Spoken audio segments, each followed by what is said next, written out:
You're in Braves country.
like me, you can't smoke like me. So don't try and be like me. Let's party together.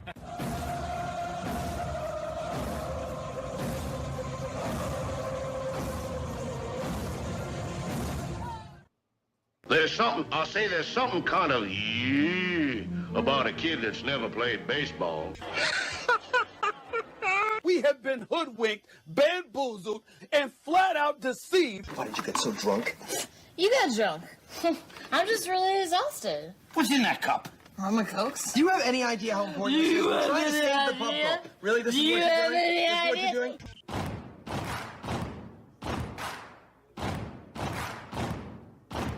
Baseball is a beautiful thing. It's more beautiful in an old park. It's asymmetrical and quirky. But even in a dome with artificial turf, it's beautiful.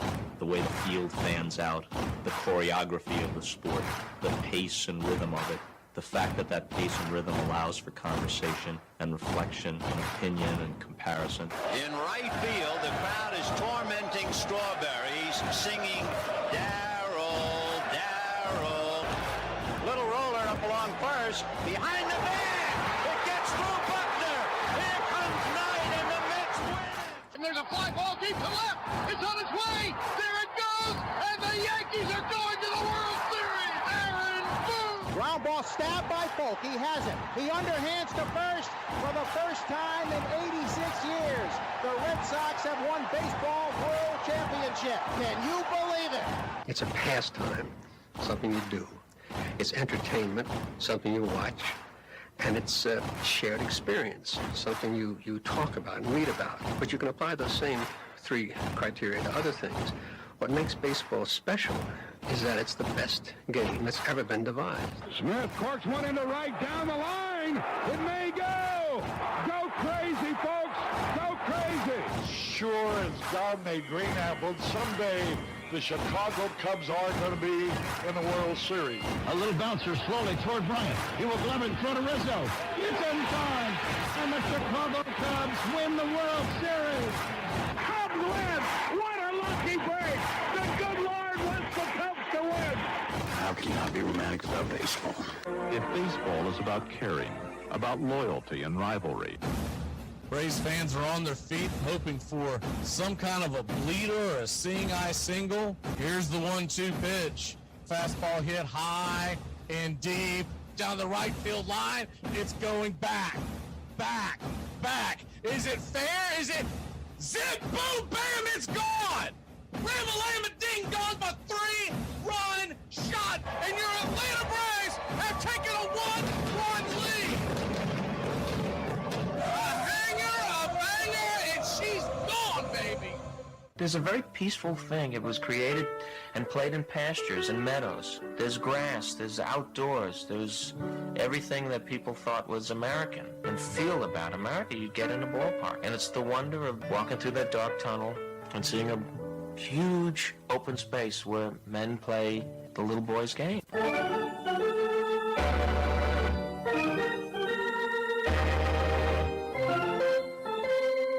I believe in the Church of Baseball. I've tried all the major religions and most of the minor ones. I know things. For instance, there are 108 beads in a Catholic rosary and there are 108 stitches in a baseball. I prefer metaphysics to theology. You see, there's no guilt in baseball, and it's never boring. It's a long season and you gotta trust it. I've tried them all, I really have.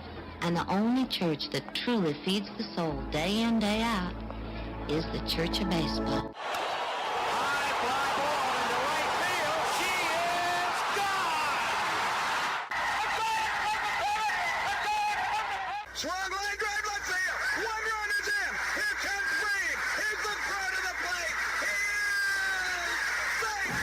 You're in Braves country.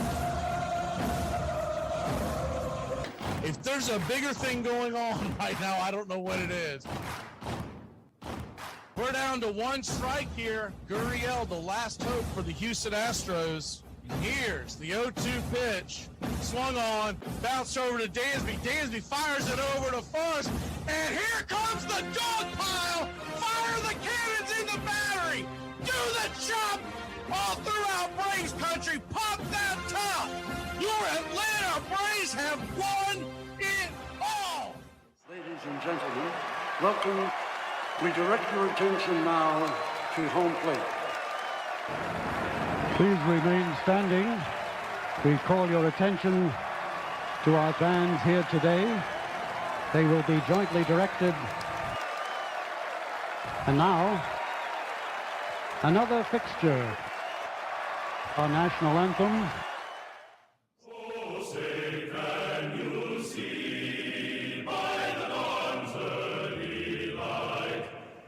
So proudly we hail at the twilight's last gleaming, whose broad stripes and bright stars through the perilous fight, o'er the ramparts we once were so gallantly streaming, and the rockets' red glare above bursting gave proof through the night that our flag was still there. Oh, say does that star-spangled banner yet wave o'er the land of the free and the home of the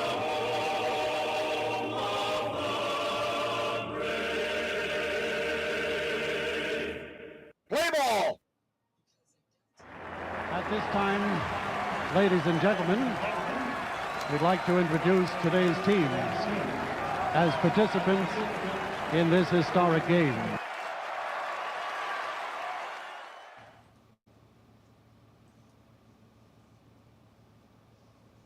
All right, you guys, let's listen up. We won a game yesterday. And if we win one today, that's 2 in a row.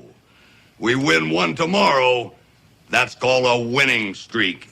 It has happened before. So let's see some hustle. Let's jack it up a little. I got a feeling things are about to turn around for us.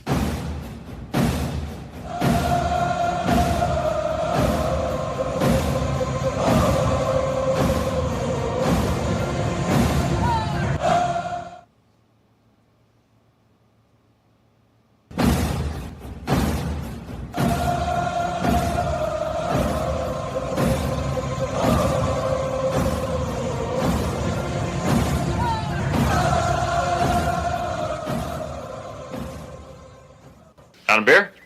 7 o'clock in the morning. Scotch? Hey, howdy, hi, and how the hell are you? Pull up an armchair, girls and boys, and join us for Braves Country Baseball. You're listening live as the Braves are on the road, and we're set to bring you pitch by pitch, play by play of your Atlanta Braves. Hi, I'm Mac McGee. Here's your starting lineups for today's action. Leading off, playing left field for your Atlanta Braves, it's Alex Verdugo. Dr. Doogie has 6 RBI and is batting .350 on the season. Batting second, playing third, Austin Riley. A .282 average, 18 RBI, 6 home runs. Batting third, the designated hitter, Marcell Ozuna. 5 home runs, 12 RBI, batting .313. Batting cleanup, playing first, it's Matt Olson. A .222 clip, 15 RBI, 4 home runs. Batting fifth, playing second, Ozzie Albies. .228, 4 home runs, 13 RBI, 4 stolen bases. Batting sixth, behind home plate, it's Sean Murphy. He has 7 home runs, 14 RBI, batting .236. Batting seventh and patrolling center field for your Atlanta Braves, it's Michael Harris II. Money Mike has 3 home runs, 15 RBI, 6 stolen bases, batting .243. Batting eighth, playing right, Eli White. A .297 clip with 2 home runs, 7 RBI, 1 stolen base. Nick Allen batting ninth and playing short. He has 4 RBI, 4 stolen bases, batting .292. On the mound for your Atlanta Braves, it's the SSAJ returning to port. A.J. Smith-Shawver is 0-2 with a 4.61 ERA.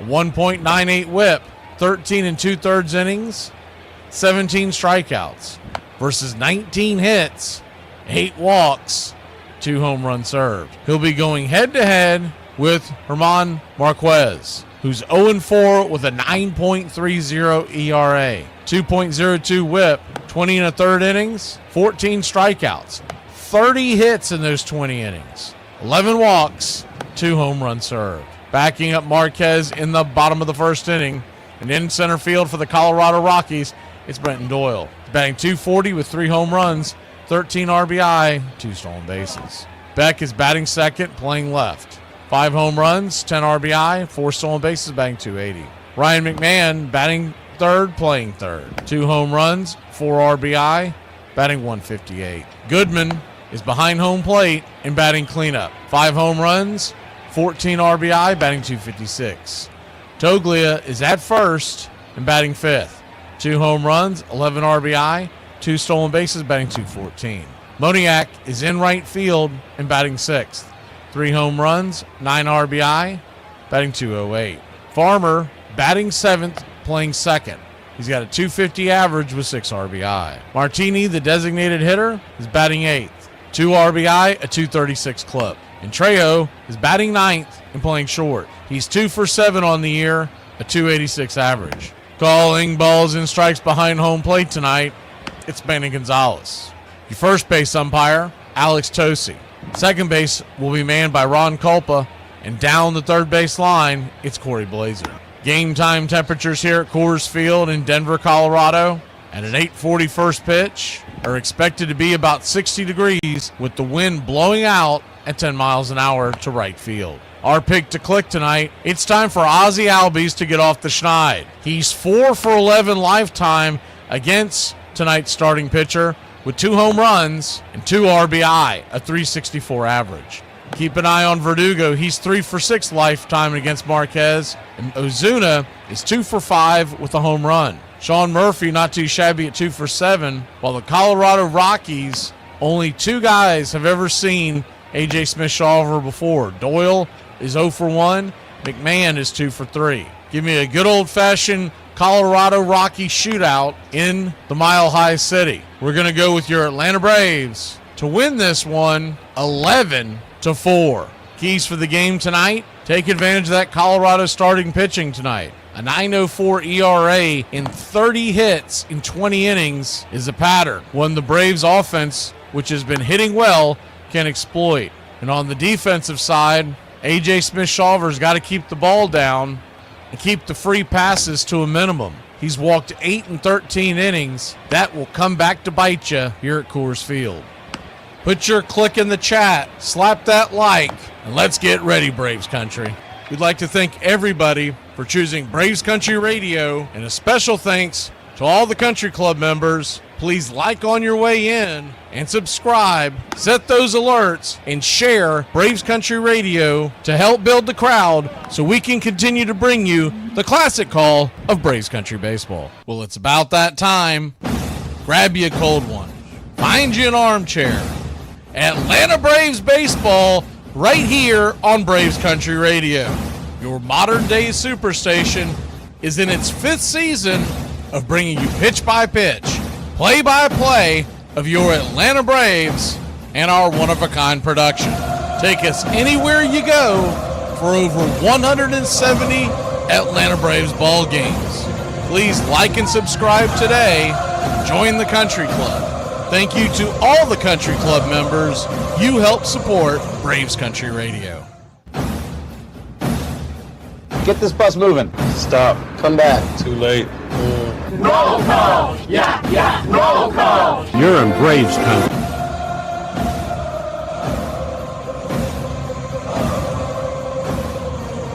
Good evening, Braves Country.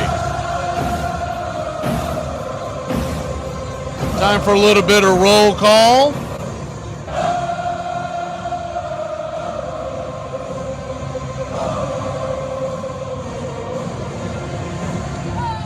Start up here at the top. Who we got here in the beginning? Good evening, Daryl. And your other brother, Daryl. Brian Andrews. B.A. Baracus. Uncle Charlie Fritz. John. What you talking about, Willis Mathis? Daniel Berry. Helian. Everybody loves Raymond Lovelace. Or Lovelace, probably Lovelace. Robert.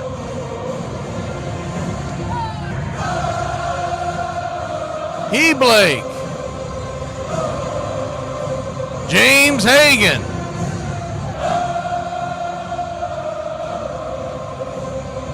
Christopher Townsend. Mark Ricky Ricardo.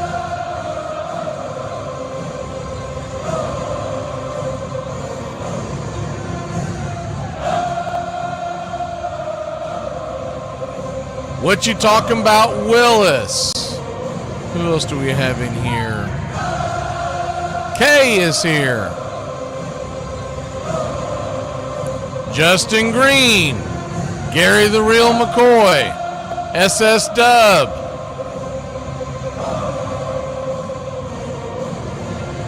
I see Anthony Irwin.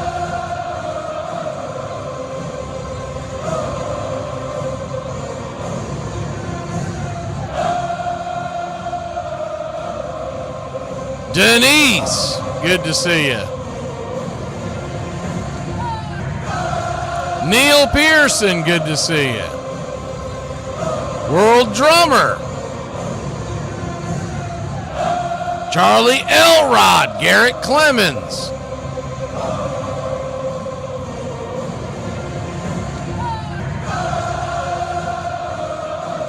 Everybody's in the chat tonight. I don't see Spry yet, but I'm assuming Edward Spry's in here somewhere. I'm sure the goat is lurking as well. Hawkins.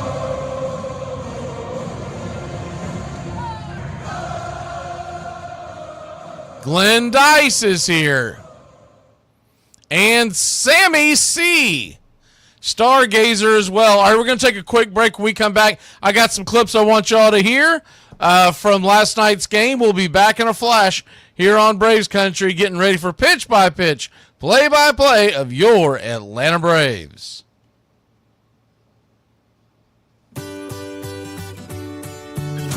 Hey, Braves Country, Mac McGee here for American Rebel Beer. America's patriotic light lager, all natural ingredients. Stand tall, be proud. The perfect beer to celebrate life, liberty, and your pursuit of the American dream.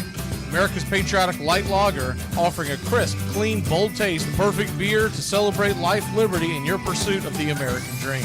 A beer with only 110 calories that tastes like a full-flavored beer and celebrates like freedom.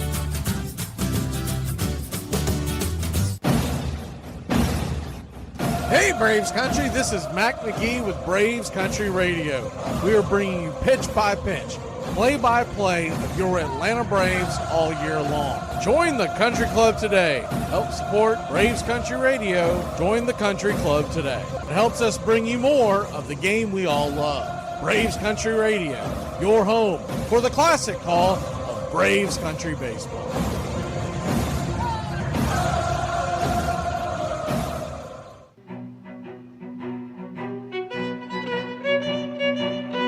Hey, Braves Country, Mac McGee here for American Rebel Beer. From the mountains to the prairies to your pint glass with white foam, we're bringing back beer with a backbone. All that matters in our brew is taste and a touch of American excellence. American Rebel Beer, born in the USA.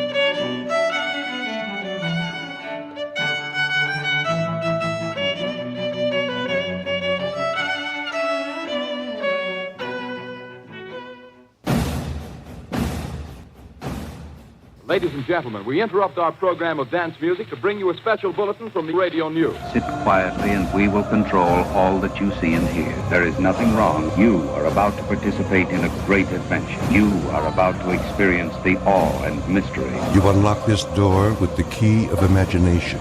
Beyond it is another dimension, a dimension of sound, a dimension of sight, a dimension of mind. You're moving into a land of both things and ideas.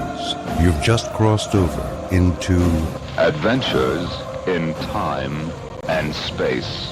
We offer you Braves Country Radio, your home for the classic call of Braves Country Baseball. Hi, folks. Join us now for another Braves ball game. Yes, sir. This is the one we've been waiting for. This is it. This makes you feel like it's spring and baseball, no more measles, and free tickets to the circus. You're in Braves country.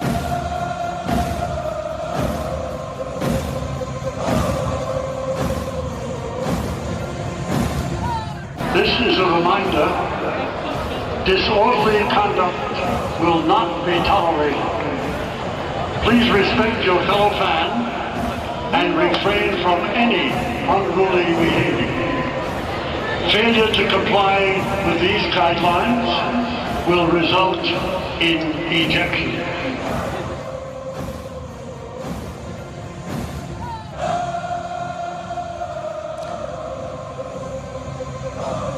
All right, y'all, we got a couple of minutes here before first pitch. Gonna play you the first clip here. This is the interview with Michael Harris. I edited both these down so there wasn't so many uhs and ums in them. But this is for, and this one here is about 60 seconds, and the one with Snitker is about 2 minutes. Let's listen to Michael first. Remember, he had the big hit last night. Michael, you had the go-ahead double there in the 5th inning, an 8-pitch at bat. He was throwing the kitchen sink at you. As that at bat unfolds, what's your approach? Really just wait till I get my pitch. If it's anything close with 2 strikes, I try to foul it off until I get that pitch. I got that pitch and we got 2 runs, so it was good. When that throw came in and hit Ozzy's helmet, did you know that's what happened? Yeah, I seen it coming towards me and I tried to let it hit me. So it'll die right there and I could probably get the third. But it hit his helmet. I tried to look around for it and I couldn't find it, so I stayed a second. You know, Snit mentioned that Alex Verdugo joining this team not only has helped the offense, but could potentially help you as another left-handed hitter. What have you learned from him? Yeah, he's huge in the leadoff spot. I guess out there he's at bats. He can give me some feedback. He's been going well lately, so he's been giving me a lot of feedback and just letting me know what the pitcher's been doing and how the pitches look. So when I get up there, I'm prepared. And then finally, Bryce Elder, how about the resilience tonight? Gives it 3 runs in the first 4 batters and winds up giving you a quality start. Yeah, that was good to finish the game and not give up another run. Maybe 2 more hits. But yeah, that was good of him to stay poised, and we were able to get him some runs, and he did a good job of keeping them at 3. Get some rest. That's a big center field out there, isn't it? Oh yeah, I'm tired still. Thanks, Michael. All right, thank you.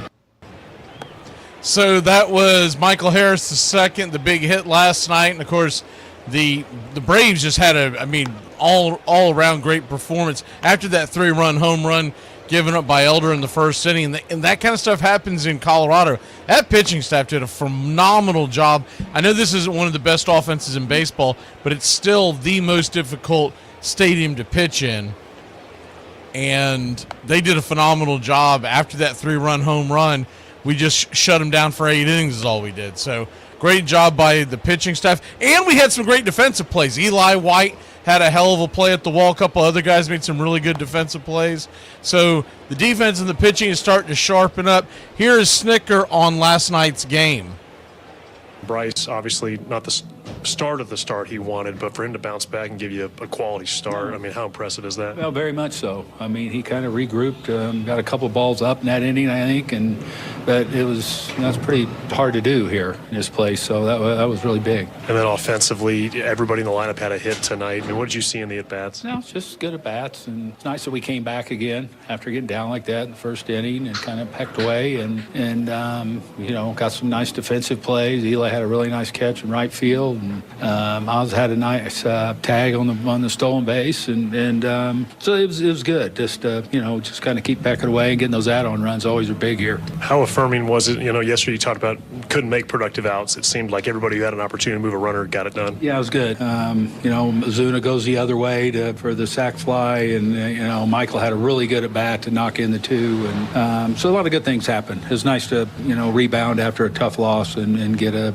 tough win. For those of us who don't see you every day, what has been the common thread during this hot streak? But the biggest thing is when we got Verdugo. I mean, it's kind of when you pinpoint back to when it started, it was just kind of him solidifying that we really were kind of mixing and matching with the leadoff spot. He's done a really good job and just brought some stability to it. And that, too, and the guys are doing what they're capable of doing. I mean, we had a rough start. Guys were kind of slow getting off the mat, and we knew if we just were patient and let the thing play out, that eventually, they were going to get it going, and we have. For Iggy coming in that spot, 3 runs, he had a couple rough ones, for him to come in and just get it done. That was good for him. He needed that one. And that was good that he was able to lock that down. Because, like I say, you never know what's going to happen in this place. I mean, you don't ever feel safe.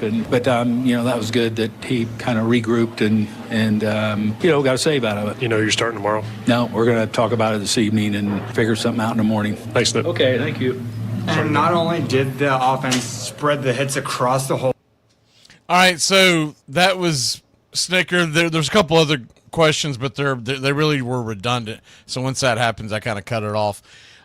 Obviously, after they spoke about it, they ended up going with A.J. Smith-Shawver. That's who we thought it was, but when he left it like that last night, I thought maybe they were going in a different direction because of the idea of not wanting to see A.J. pitch in Colorado in that stadium, but that is what they decided to do, and he will take the mound tonight. We're just about 60 seconds or so from pitch-by-pitch, play-by-play of your Atlanta Braves as we take our focus towards the stadium here. And we should end up with the team tonight that's going to – look, Marquez has given up a lot of hits. He has really been exposed this year. His velocity is down a touch, but it really has not got to do with the velocity. He just hasn't been sharp at all. So hopefully that continues. Hopefully he doesn't figure it out tonight, because there have been stretches in his Major League Baseball career where he has looked pretty good.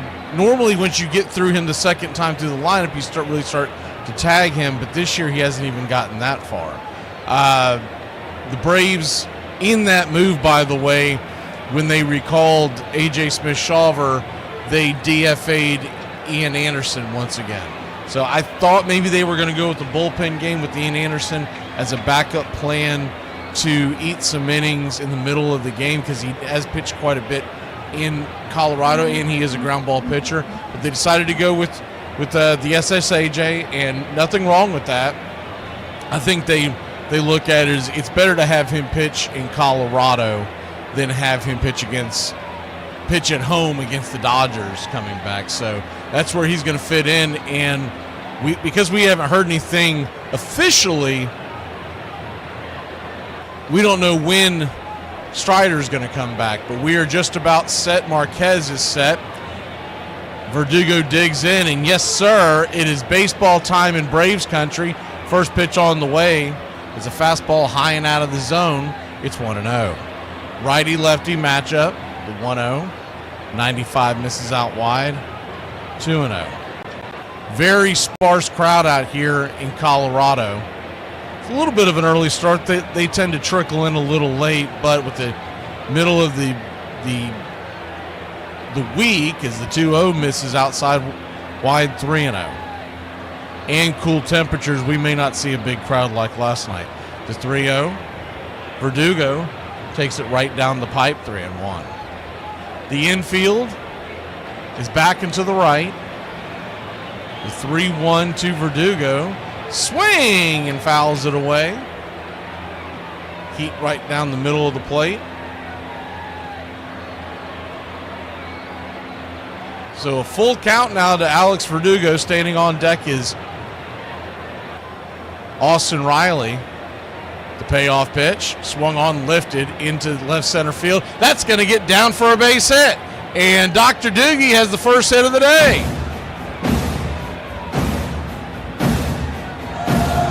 What's going on? Blood pressure's coming up. The pulse is getting stronger. Get the OR ready. We've got a live one going and we want him to stay that way. Left to right in the outfield out in Colorado, it's Beck, Doyle, and Moniak, just like last night around the horn. McMahon is at third as the first pitch on the way to Riley is 90 miles an hour right down the pipe. It's 0-1. Trejo at short, Farmer at second, Toglia at first, and Goodman is behind the plate. He was the DH last night, the 0-1.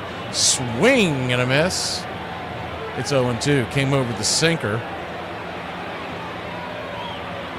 So an 0-2 count. Nothing, your score. Runner at first, nobody out. The 0-2 Sinker down and in. 1-2. On deck is Marcell Ozuna. Cool temperatures here tonight. You get down into the 50s with the wind blowing out about 10 miles an hour. The 1-2 in the dirt. Good block by Goodman behind the plate. He hit that 3-run home run last night as the designated hitter. It was his 5th on the year. The 2-2.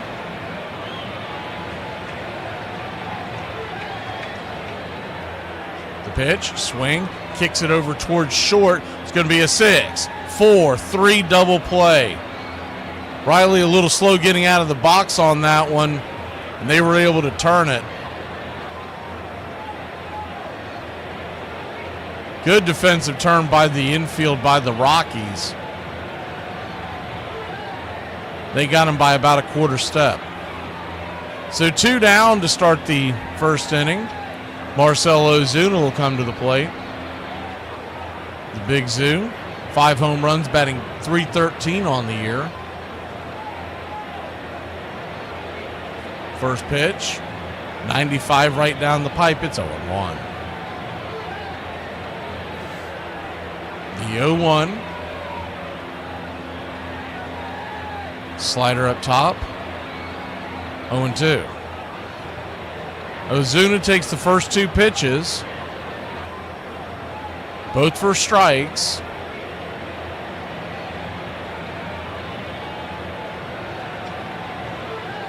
The 0-2.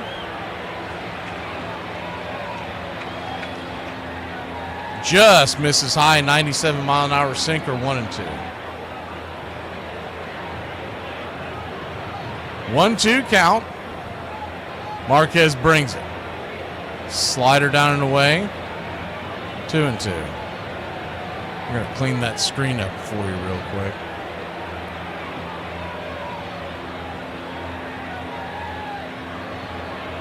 The 2-2. Marquez turns and fires. Swing! Just got a piece of that.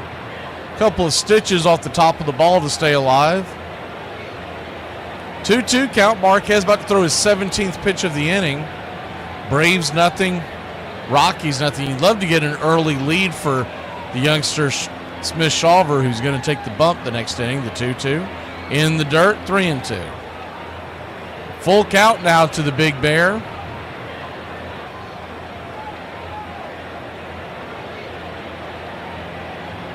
Righty-righty matchup. Marquez fires. Swing! That ball's fouled back. 95 miles an hour on the outer edge.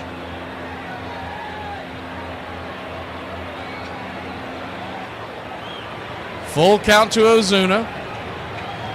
The payoff pitch. Swung on, chopped over towards third. Should be an easy 5-3 put out. Kind of a lofted throw, but with plenty of time with Ozuna running, that'll end the inning. 1, 2, 3, the Braves go in order. We'll be back in a flash. The SSAJ, his next voyage begins when we return. You ever get somebody slide in your inbox and you think to yourself, I know I am not this damn ugly? Ain't no way. Let me tell you about the perfect day. Perfect day is this. You wake up, you come to the beach, you get the chair, you drink the drinks, you read the books, you put on Jimmy Buffett radio, you get in the water, you come back to the chair, you drink the drinks, you read the books, you go up midday to have a turkey sandwich with Cheez-Its, you come back to the chair, you drink the drinks, you read the books, you spend the rest of the afternoon fantasizing about what seafood restaurant you're going to eat at that night. That is the perfect day. I caught myself because I was shaving without water. And why was there no water? Because I had to move your chair, which guards the floor, which made me call for Joe, who found bad pipes, which called for Cecil, who ate the cat that killed the rat that lived in the house that... I either blow $800 in 3 days or stretch out $2 in 4 weeks. There ain't no in between. 1967. Baseball fans would have witnessed one of the most dramatic seasons in memory. But at the start, the game was in a serious state of flux. In the American League, the New York Yankees, who had won the first 5 pennants of the 1960s, had fallen on hard times and had finished in last place in '66. The Bronx Bombers were supplanted at the top of the league by the pitching-rich Baltimore Orioles. In their World Series matchup against the Dodgers, the Birds only gave up 2 runs in a stunning 4-game sweep. And the Orioles are the new world champions. But But repeating in '67 was not going to be easy for the Orioles, as a group of hungry teams was vying for their crown. The Detroit Tigers were a club that people were starting to fear, while the Chicago White Sox were coming off 16 consecutive winning seasons without a title. But Baltimore's toughest competition was expected to come from Minnesota. The Twins had captured the '65 pennant and were looking forward to reclaiming their place at the top of Braves Country Radio, your home for the classic call of Braves Country Baseball. Join the country club today.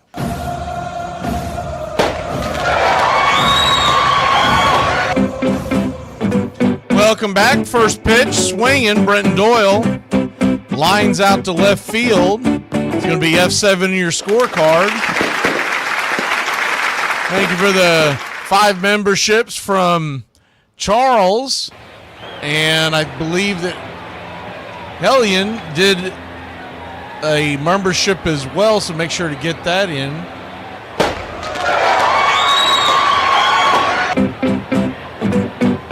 The 4-seam fastball to back is a swing and a miss up top. It's 0-1. Righty-righty matchup. The 0-1. Splitter down at the knees. Misses his own 1-1. 1-1 count. Kicks and fires. Swung on. That ball's lifted into center field. Coming over. Making the running grab in the gap is Michael Harris II. Beck just gave out a big wow. He doesn't know that 75% of the world is covered by water. The rest by the Hawk. With his neon green shoes. Pretty play out there by Michael. 2 away. Now, with that being said, we don't want a whole lot of these balls being hit out in the outfield like that. First pitch swinging by McMahon, swung on and popped up high in the sky. Who wants it? Verdugo gets it. And just like that, 5 pitches. 1, 2, 3. We head to the top of the second. The Rockies retired in order. We'll grab the sticks when we return. Stop eating so much cheese. This is how much cheese you're allowed to eat, according to health insurance provider Bupa. So get your small matchbox out and measure it, you big whale. Does this look like a normal amount of cheese to eat? Wrong, you're gonna die. No health insurance for you. I'm just about to tuck into my normal amount of pasta. You're dead. You're only supposed to have 3 spoons. Hopefully you enjoy heaven, you fat. Next time I'm having a night of romance, I'm gonna tell her, it's not small. That's the recommended serving size. And if you're not satisfied with it, you may ring Bupa and check your facts. Now leave. I'm not in the mood anymore. And take this small box of matches with you for future reference. Bob was the intimidator, not the intimidatee. Gibson delivers. You know, there are a lot of guys that want to win, okay, in life. They want to be winners. That wasn't the case with Gibson. Gibson despised losing. And when he went to the mound, you weren't going to beat him. In each year that the Dodgers had won the pennant, Koufax had won the Cy Young Award and pitching's Triple Crown. Sandy Koufax gets his 2nd consecutive shutout of the Twins. You're the best, Sandy. You're the greatest, baby. Koufax's dominating performances had carried the Dodgers to glory, but Sandy had paid a heavy price for that success, as he often pitched through excruciating elbow pain. Finally, after the '66 World Series, he decided that he could no longer endure the agony. With Koufax abdicating his throne as the king of the hill, Bob Gibson of the St. Louis Cardinals was one of the pitchers most able to succeed Sandy. The intimidating right-hander was a dominating presence on the mound who beat teams with his arm and his attitude. Welcome back. First pitch on the way to Matt Olson is a sinker off the edge for a ball. It's 1-0. Marquez, his 20th pitch of the evening. Already high pitch count. So good job on that. The 1-0 swung on, chopped over towards second. Backhanded by the second baseman, Farmer.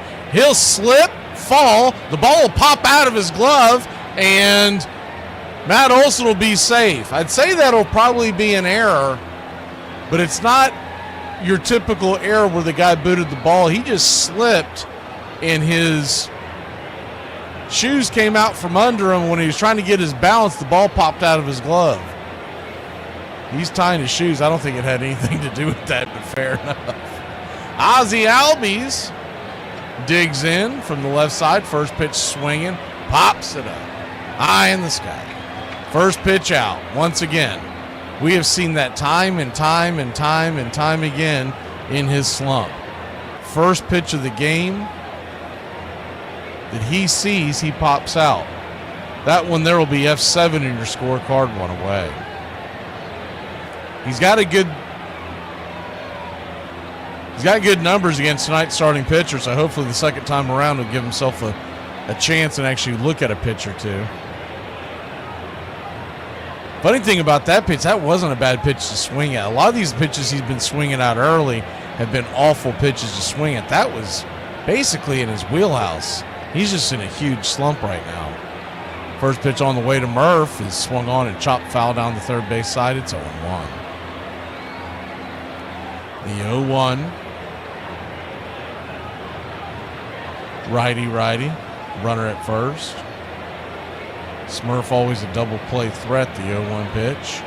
Did he go around? They're going to say he did. 0-2. That was home plate umpire Manny Gonzalez that rang that one up. An 0-2 count. I don't even have to look at the scorecard during the day as the 0-2 swing. That ball's laced down the third base line. That's going to get down where the green grass grows. Sean Murphy rattles one down, and Olson's going to be safe. Murphy's going to be safe. It's a one-out double by the Smurf. That just stayed inside the line. Smurf has been living right here recently. He has gotten a ton of close calls, just stay fair.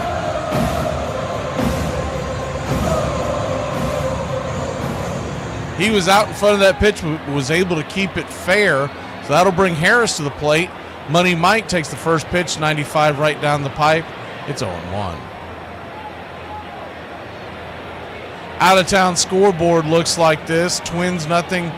Guardians nothing there, and a rain delay is the 0-1 swing. That ball's hammered towards right field. That's going to get down where the green grass grows. 1 run will score. Here comes Smurf around. 2 runs will score, and Money Mike comes through once again. It's 2-0. Your Atlanta Braves. How about that?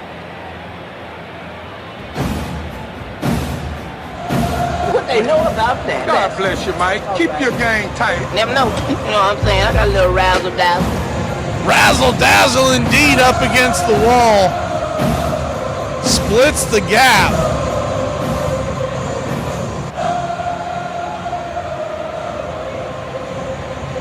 That'll bring Eli White to the plate. Eli White swings at the first pitch, chops it over to second. That's going to be a 4-3 putout. Harris will go over to third, but there are 2 away. He was trying to hit it against the shift, just didn't get it quite punched over there enough.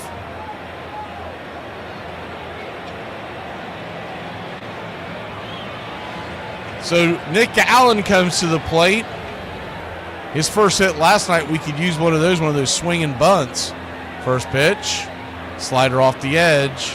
It's 1-0.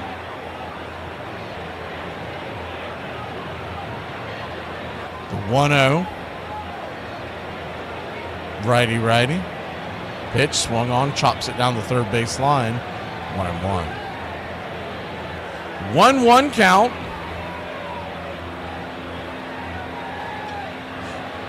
Y'all were asking last night why I refer to why his clip is the 1-1 swung on, pops it up high in the sky, can of corn over by first.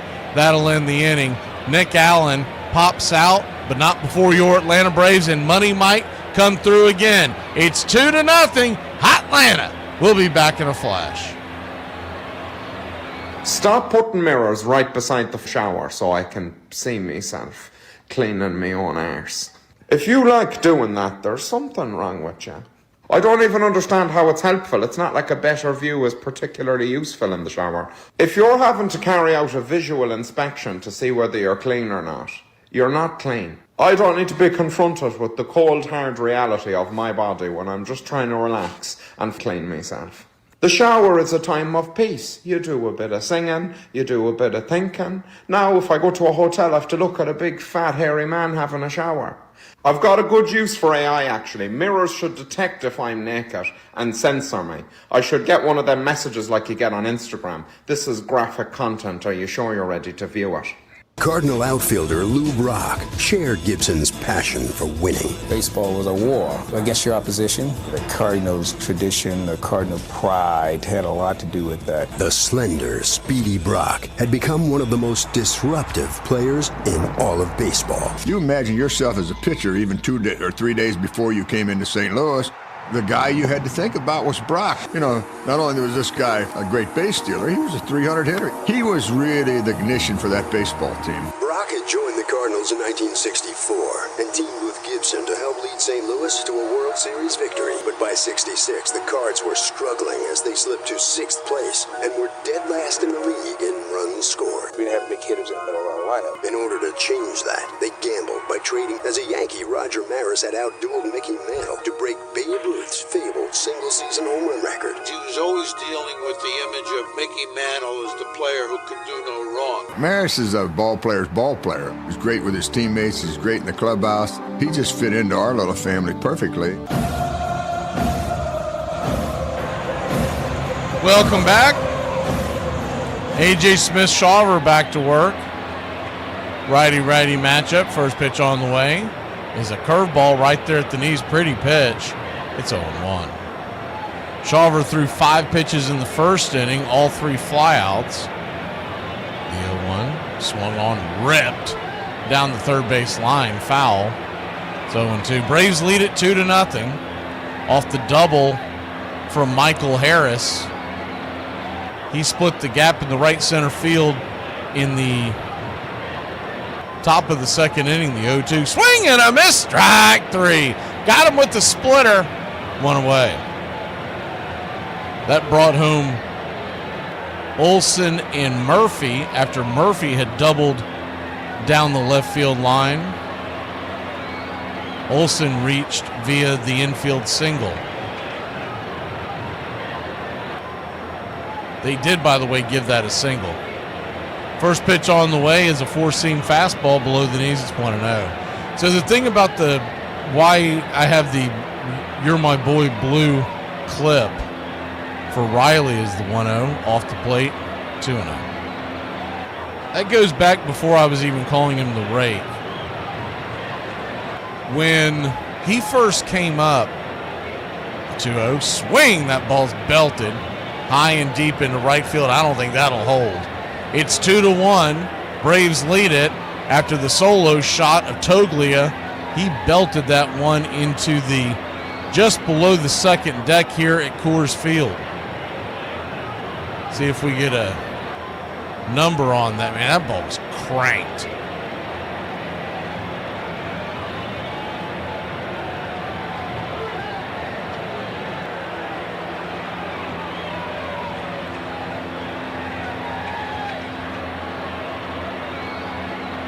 Tail of the tape on that one, according to...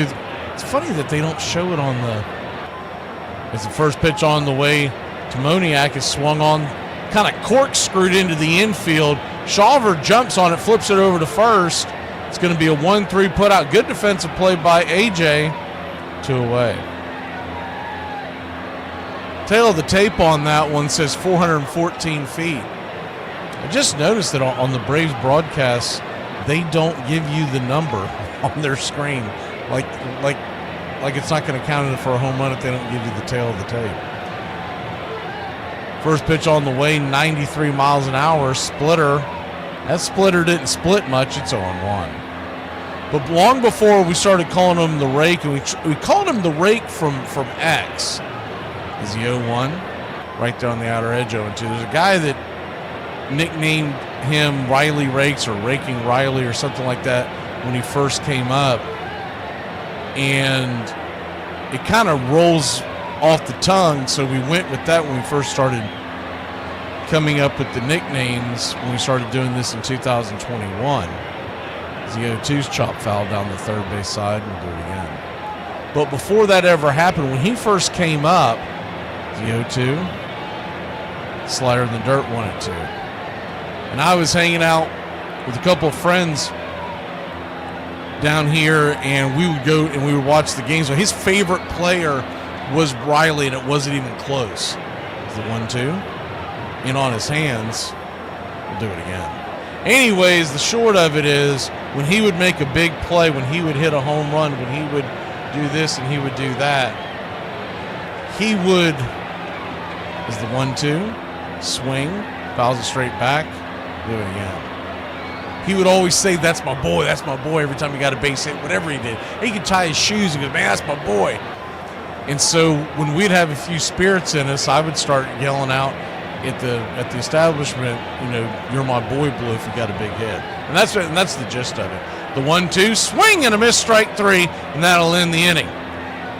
Not before the Rockies cut the lead in half. It's 2-1. We'll be back in a flash here on Braves Country.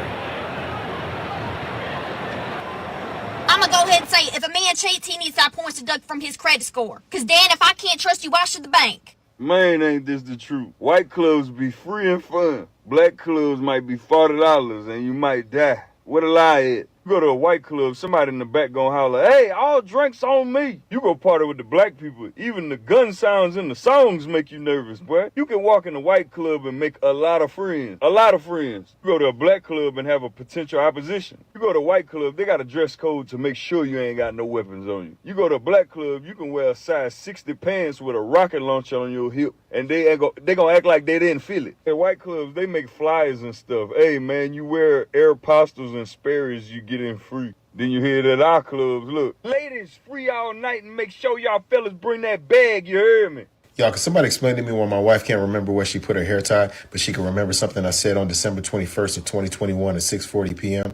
Football demonstrates the manic division of labor that makes life confusing and I should think unsatisfying. I mean, who wants to grow up to be a third and long yardage pulling guard?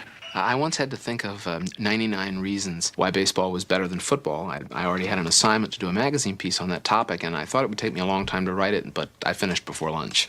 It really isn't difficult. I think the first thing is that baseball has no halftime. Then it has no bands at halftime. It may be that the most American thing about baseball is that it, as we, the fans, take it, it is a refuge from America. I think that when we go to baseball, we are going away from the America of our daily lives. We go to something that we now consider pastoral. It seems to us historic and connected with the past. In addition, football combines the two worst features of modern American life. It's violence punctuated by committee meetings.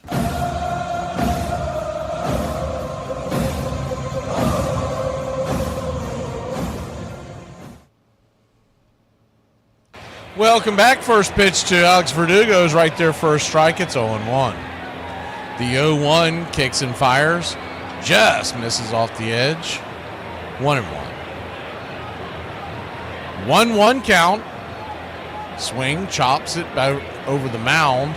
Right at the shortstop, Trejo. He'll flip it over to first. Trejo to Toglia. 6-3 in your scorecard. 1 away. Braves lead it 2-1. If you're just joining us, 2-run double by Michael Harris II plated Olson and Murphy, and then a solo shot by Toglia following up in the bottom of the second, cut the lead in half. First pitch on the way to Austin Riley is right there for a ball. It's 1-0. 1-0. Swing and a miss. 1-1. 1-1 count. Austin Riley grounded into a double play his first time up. Pitch on the way. Pops that up high in the sky. Easy can of corn over there by Trejo. 2 down.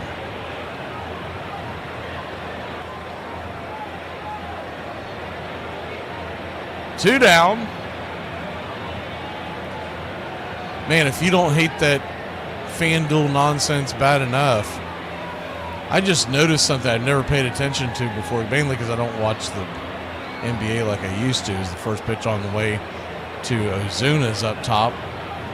Mrs. Heights 1-0. So here in Florida, with the Celtics Orlando Magic game being on, it's the 1-0. Swung on, chops it over towards short.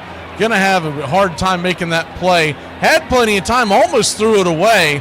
It's gonna be a 6-3 put out, Trejo to Toglia, and that'll end the inning. He was hurrying that play and skipped it across the grass. I don't really know why. I mean, I'd say 99.9% of the folks here in Braves country can outrun Ozuna nowadays. Y'all, is it just me, or does it seem like everything costs like we shopping at an airport now? Say the weird thing. In the 2006 movie Idiocracy, they were trying to figure out what kind of footwear would people in the future, in this future filled with morons, what footwear would they have, and what could they do on the small budget that they had at the time. According to the director, the wardrobe designer came across this website with the ugliest plastic shoes she had ever seen. It had like holes in them, and said, we should use these, they're perfect, we can get a bunch of them super cheap. And Judge said, well, what if they become super popular? Then it won't feel like it's from the future. And her response was, they're so ugly, there's no way anyone will ever wear these. They were Crocs. I was going over the proposed budget for Q2. Yeah, wait, hold on, Kate. Sorry. Oh, Amanda, you go. Brian, what is in your coffee cup? Oh, it's just my iced coffee. No, Brian, we can clearly see there's a beer can in there with just a straw in it. Okay, well, it's after hours, right? I mean, I don't... Not after hours. Our work day ends at 5, and it's currently 3 o'clock. So I put it on my calendar. I'm on the West Coast this week, and that would make it worse. That would make it noon where you are. Okay, well, it's 5 o'clock somewhere. I mean, I don't know what... Either way, you cannot drink on a company call. This is on company time. All right, well, maybe Matt can just... I don't know. You're literally slurring your words right now, Brian. And stop drinking. When you talked to Earl Weaver, he would put you right in the middle of the baseball situation that you wanted to talk about as a writer, and he would tell you everything that was involved. And usually when he was doing this, he would be stark naked in his office and eating a leg of chicken or something like this, but a little pint-sized man with no clothes on talking baseball. I'll always remember Earl sitting in the dugout before a game with a cigarette cupped in his hand like a little boy sneaking a smoke, and his fingers all yellowed by the smoke, telling a story and not realizing that they were playing the national anthem. And after the national anthem, I apologized. I'm sorry, I'm still here. And he turned to me and he said, relax, kid, don't worry. We do this every day. A.J. Smith-Shawver back to work. Fires in a fastball right there for a strike. It's 0-1. The 0-1. Swing, rips it into right field. Threw for a base hit, and Martini leads off the Rockies' third with a single. 1 on, nobody out.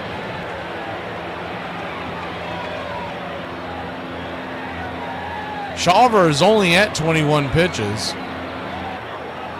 So he's good on that front. But he's had some balls hit really hard so far. Trejo, the number 9 hitter. First pitch, shows bunt, drops it. Good bunt. Riley's got it, fires it across the diamond. 5-3 put out. One away.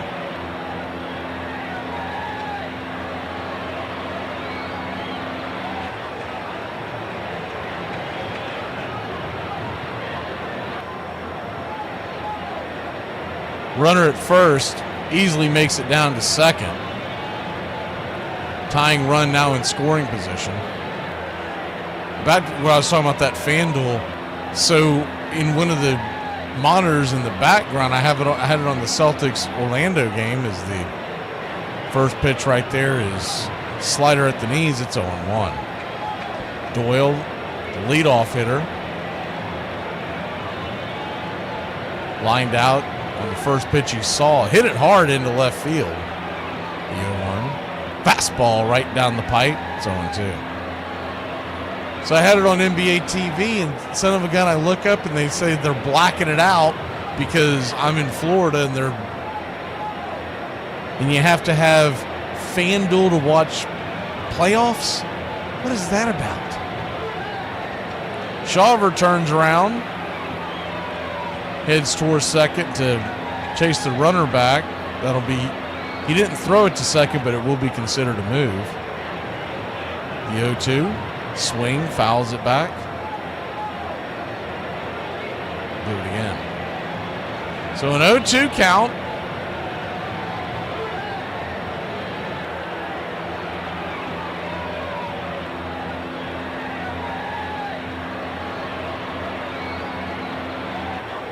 Comes set, kicks and fires, swing and a miss, strike 3. Good pitch, splitter on the outer edge, 2 away.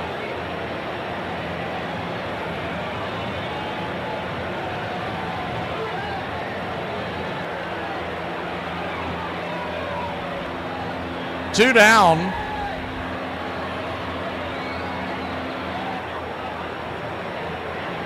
The batter will be back. First pitch on the way to Beck. Right down the pipe on the inside, just misses for a ball. It's 1-0.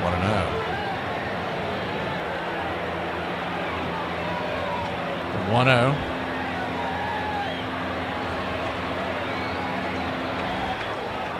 Comes set, kicks and fires, swing and a miss. 1-1. Braves 2, Rockies 1, bottom of the third.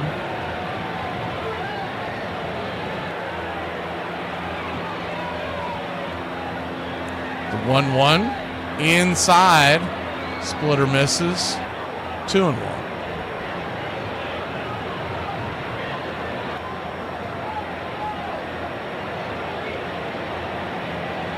Two-one count.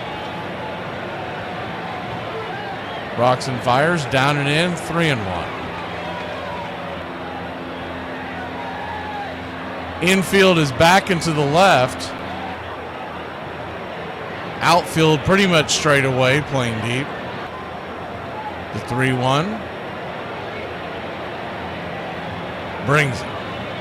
Check swing, kind of an excuse me swing.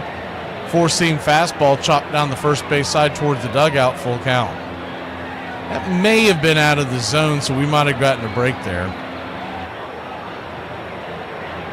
Full count, runner at second.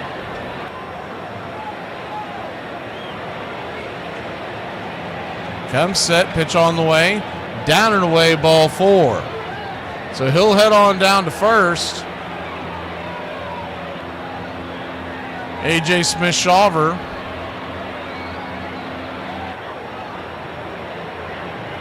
struggling here in the third inning. The tying run at second and the go-ahead run standing at first. That'll bring McMahon, power hitting third baseman. First pitch on the way, it swung on and popped up high in the sky. Michael Harris is going to call everybody off, and that'll end the inning.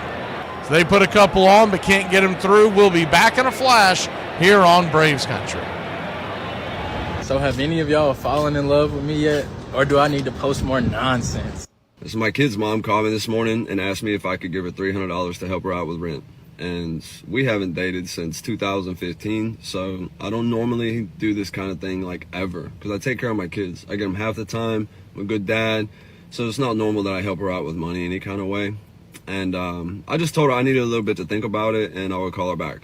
And before I had a chance to call her back, her sister called me. Her sister tells me that she doesn't actually need the money for rent, and she's trying to get her new boyfriend out of jail because she wanted to be able to be close to him for his birthday.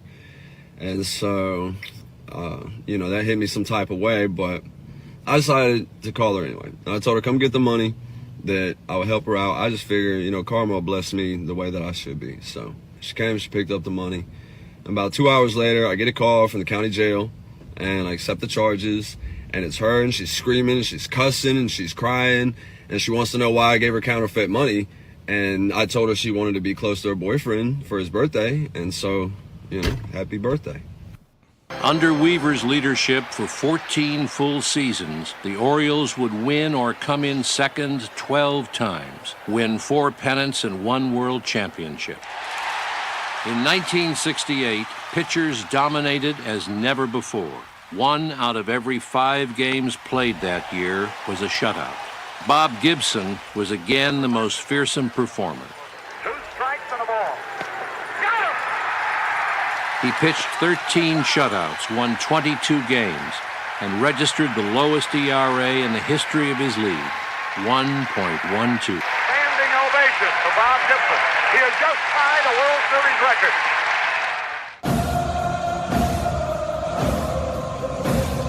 Welcome back.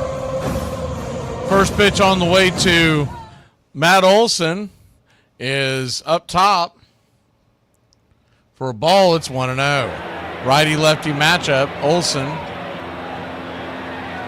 They have called that an infield single, so he's 1 for 1. The 1-0. Sinker right down the pipe, 1-1. I'd say they were giving Olson the benefit of the doubt of the speed as the 1-1 pitch. Swing, that ball's chopped down the third base line. That's going to get through for a base hit. He hit it against the shift as they were playing him to pull in the infield, and he chopped it just down the third base line, and the Ice House comes through with the leadoff single here in the top of the fourth. Good piece of hitting by Olson. Just took that outside pitch and slapped it. This is not watered down. This is Ice House. Ice House. Smooth as it gets. First pitch on the way to Ozzie Albies. That will drop down for a base hit as the Oz, the Wiz. I'm the Wiz. I'm the Wiz. I'm the Wiz. I'm the Wiz. And no, that pitch is in the same spot that it was in the first at bat. If you remember, he first pitch swinging and popped it up over in the left. This time he let it travel a little bit and was able to rake it into right center field. I mean, same pitch, same spot. I'm looking at the two screens side by side. It's unbelievable.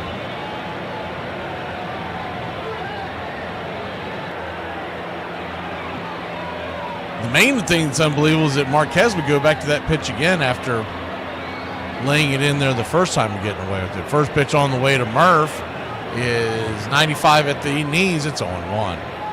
Braves lead it 2-1. Really need to take advantage of the scoring opportunities they've had as the 0-1. Swing and a miss came out of his shoes on that one. It's 0-2.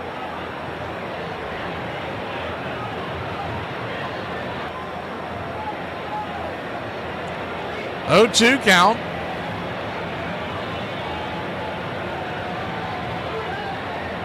Pitch on the way.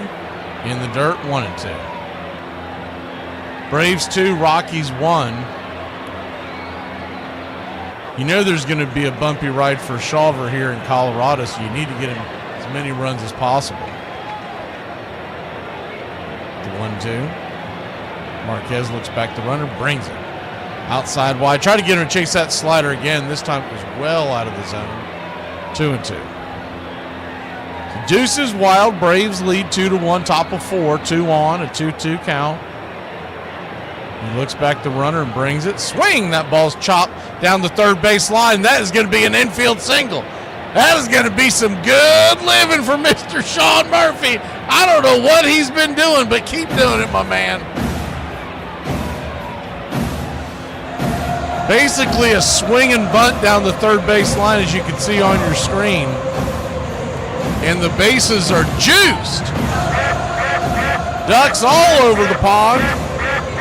Money Mike coming to the plate.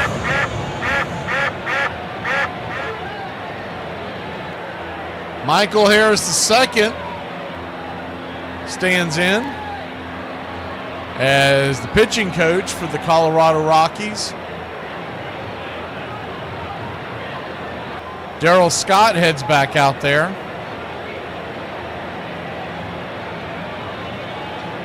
He's going to have a quick powwow with them.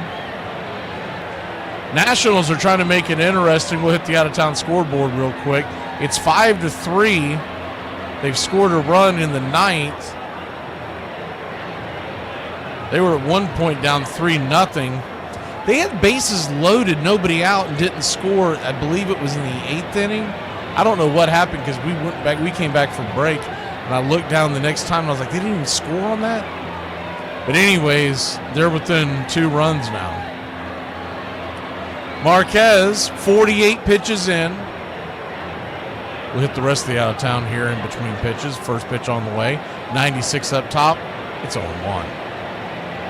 Twins and Guardians have gotten underway at scoreless in the first. Yankees crushing the Orioles.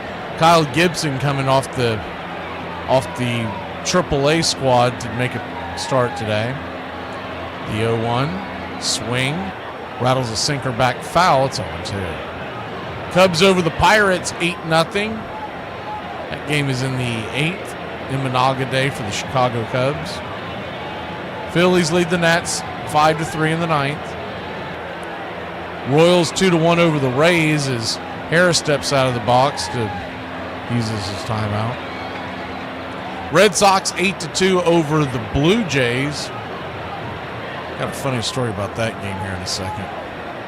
The 0-2 to Harris. Swing, fouls it back. We'll do it again.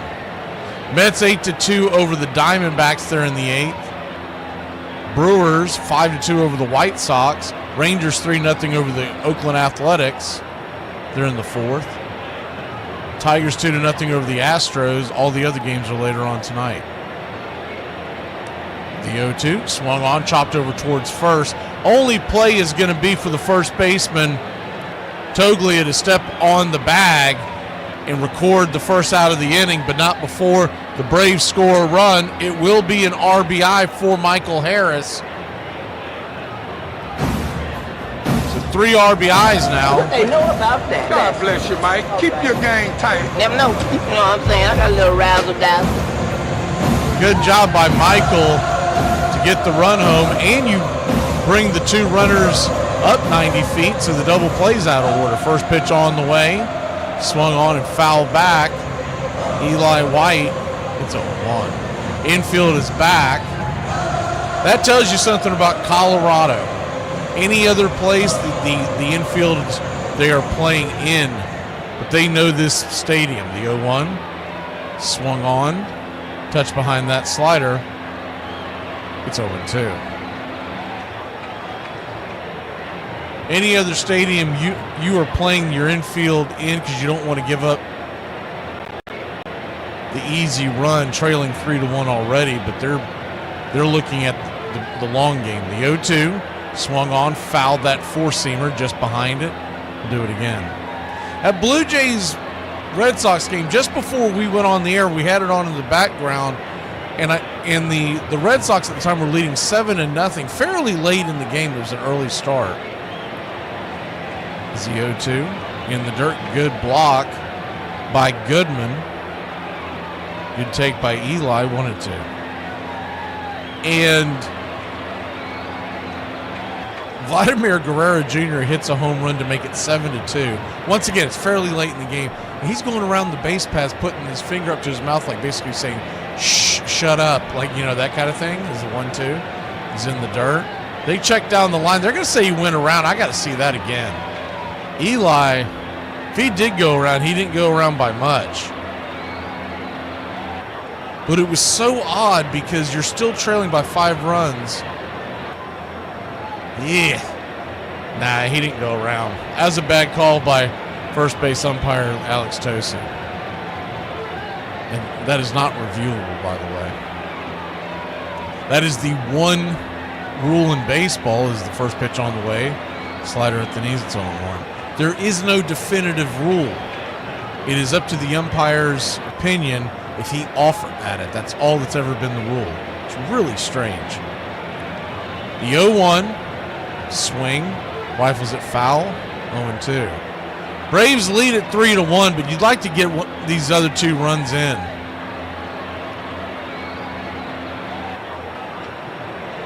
Two outs, 2 on. The 0-2. Nick Allen, who popped out his first time up. Pitch on the way. Swing! That ball's going to get down for a base hit into right field. 1 run will score. It's 4-1 your Atlanta Braves. 2 runs will score. It's 5-1 your Atlanta Braves. And just in the nick of time, we get a 2-run single by little Nicky Allen. Good job. Good job of hitting there by Allen. Pitch was on the outer track, and he just went with it and shot it into right center. Smurf was running on contact, so he scored rather easily. In fact, the throw didn't even come towards home. They wanted to keep Allen at first. So Braves lead at 5-1, but no lead is safe here in Colorado. So you want to keep piling on. Marquez, by the way, is at 60 pitches here in the fourth with 2 outs. Alex Verdugo, the batter, first pitch. Outside wide. Allen goes. He will have that bag stolen. Stolen base by Nick Allen. He got a huge jump. In fact, he almost went before he went.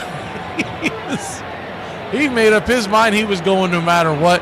And I like that because if he gets thrown out, you got the top of the order to lead off the next inning. The 1-0 to Verdugo. Sinker at the knees just misses. It's 2-0. So a 2-0 count. Runner at second. Pitch on the way. Right there. 2-1. Braves lead at 5-1. The Nationals have taken a 6-5 lead over the Phillies. How about that? They've coughed up, I believe, 4 runs in that inning as they hit to the bottom of the ninth. The 2-1 pitch. 89. Just misses 3-1. Wasn't sure if he was going to get the call on that one. So a 3-1 count. Allen is in scoring position, standing at second. The 3-1 pitch. Out and away, ball 4. So he'll head on down to first. Verdugo. Man, has he been... It is hard to believe this guy was a late signing in free agency this year. And I ran into a Red Sox fan just before he came up, and I was telling him, hey, we got Verdugo coming, because we were talking about the 0-7 start. It was probably about 2 or 3 days before Verdugo was coming up. Long story short, he was a Red Sox fan. He was telling me how I wasn't going to be impressed by Verdugo. I was like, man, you don't understand what we've got playing in left field. First pitch on the way to Riley is swung on and fouled back. It's 0-1. And I don't know what they had what version they had of Verdugo in Boston or New York, but this will play. This guy's hitting over 300. The 0-1 pitch swung on, chopped over to third. It's going to be a high throw, but Toglia will tag the bag just before Riley crosses it, and that'll end the inning. Riley slams his bat, but your Atlanta Braves put 2 more on the board. It's 5-1. We go to the bottom of the fourth here in the Rockies. A messy Dollar General. That's what you look like. Oh. Sometimes I get sent out with a shopping list and my wife's like, do you want me to explain that to you? And I'm like, I think I can handle it. And then I get to the grocery store and I'm like, what is a shallot? You know what I'm saying? How many avocados is avocados? Like if I mess that up, are we going to be eating guacamole for the next week? Apples, cinnamon, tomato sauce, dill weed. What aisle is that in? Milk. That's way too vague. Okay, in my house, we go through stuff like oat milk, soy milk, rice milk, coconut milk, almond milk, every kind of milk. The only kind of milk we don't drink is milk. Okay, I don't even know what milk tastes like anymore. This is gonna take me an hour and a half to find all this stuff. I should have asked more questions. I remember the 1968 World Series. I was 16 years old. Game 1, when he struck out the 17 Tigers, you could feel his purpose burn through a television screen from St. Louis to your living room on Long Island.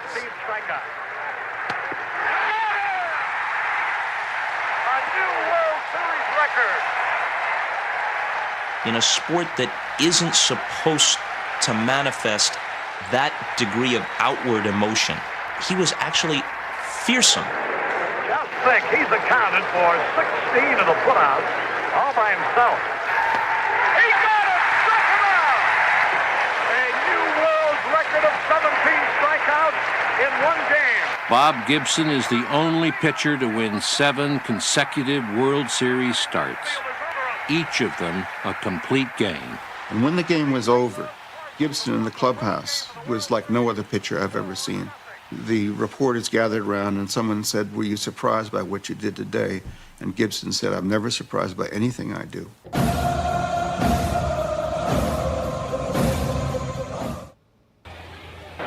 Welcome back. First pitch on the way to Goodman. It's right there for a strike. It's 0-1. The 0-1 swung on, lifted. High into right field, drifting back just before the warning track is Eli White for a long fly ball out. F9 in your scorecard, one away. I feel like I'm always missing the best stuff in the chat, but every once in a while I'll catch y'all chuckling back and forth. It cracks me up during the breaks. Y'all don't see it, but during the breaks I'm doing 100 different things because we're sending this 18 different directions. I'm always having to answer questions. First pitch on the way. There's a curveball right there. Belt high, it's 0-1. The 0-1. Rocks and fires in the dirt.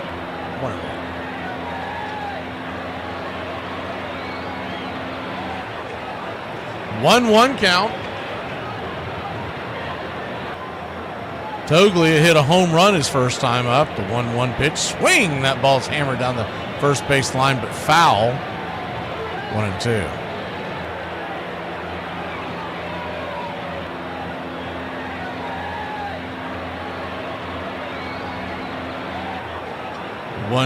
Swing lifted into left field, coming in, making the diving catch is Alex Verdugo. 75% of the world is covered by water. Maybe a 0.5% covered by Doogie. But he made the catch. Great play. He got a big smile on his face too. Right on the outer edge of his mitt as he dove forward.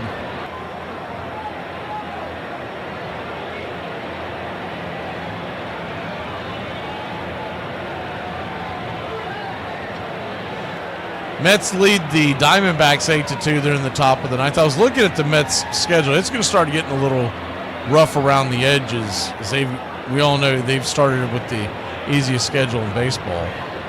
First pitch on the way to Moniak was a ball followed up by a strike. It's 1-1. 1-1. Fires the pitch inside. 2-1. Ball goes to the backstop with nobody on. Smurf lets it roll. 2-1 count. Righty, lefty. Pitch, swing. That ball is just foul of the third base bag. He hit it against the shift, much like Olsen did to get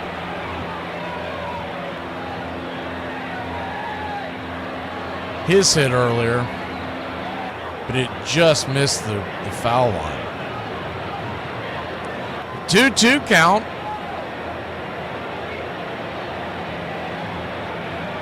Pitch, swing and a miss, strike 3. Got him with the slider diving in, and that'll end the inning. Braves lead at 5-1. We head to the top of 5. The heart of the order. Ozuna leads us off when we return. You know, the only people that ever remember all of those holidays and weekends that you worked for your company is your actual family. Not your work family. That boss that calls you family, that got a goldfish brain. You can't remember it. Hey. No, stop. Don't do that. Hey, no, I gotta say something. Hey, I don't know whose kid this is over here in the produce section, but he's breaking up all the eggs, and I gotta clean this up. I'm about to drop kick his so I advise you to come get him.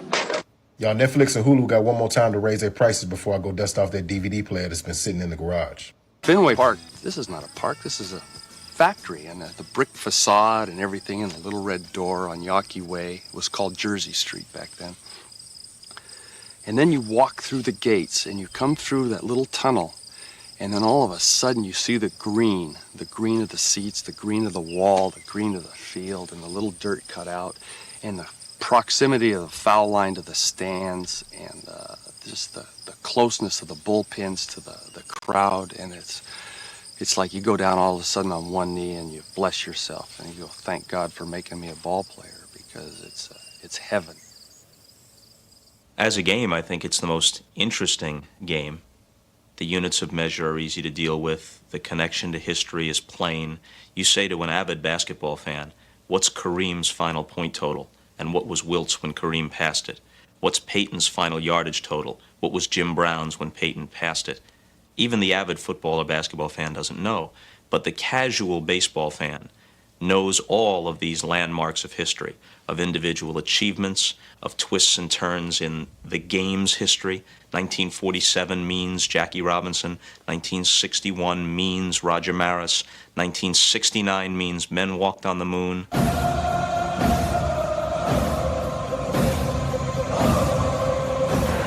Welcome back. First pitch on the way to Marcell Ozuna is right there for a strike. It's 0-1.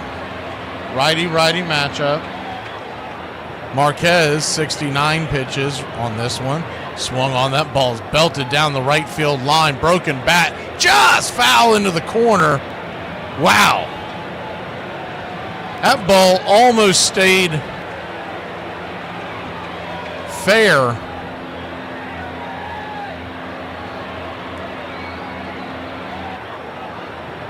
That ball shattered in half.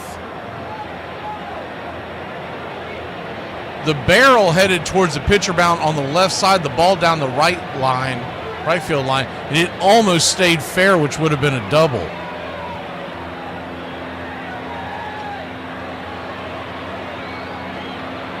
So, Craig Kimbrell, about earlier today, is the 0-2 to Marcell. Swing, chops it over towards short. It's going to be an easy 6-3 putout. Plenty of time to get Marcell one away. There was video of video of Kimbrell throwing at Coolray Field, which training facility for the Braves, and a lot of folks believe that he's about to be called up, not tomorrow, but this weekend, that he's at that training facility is the first pitch on the way. Knuckle curve. On the edge, it's 0-1. It's more to keep him loose, and as the 0-1, it's sawed off foul. It's 0-2. So in other words, he didn't make the trip with the Gwinnett Stripers. Instead, he's at Coolray Field, which would make you think that he's just getting down there stretched so that they can get him ready, possibly for Friday as the 0-2. It's fouled back. Out of play. We'll do it again. I've been pointing to that for a couple of weeks now that I thought that might be his return. I thought they might wait till after the Dodgers series, but it looks like he might be ready. The 0-2's in the dirt, 1-2. 1-2 count. They've got video of it, and there's been, everybody that you can think of under the sun is making their predictions, but of course they're not going to tell anybody anything yet. The 1-2. Good take by Olsen. 2-2. 2-2 count. Mets did hold on to win 8-3. 2-2 swung on, lifted high and deep into left center field. The two defenders almost collide. Beck gets the ball off the hop, and that's going to be a one-out double for the Ice House. Tell you what, that's a scary, scary sight if you were a Rockies fan, because this is not watered down. This is Ice House.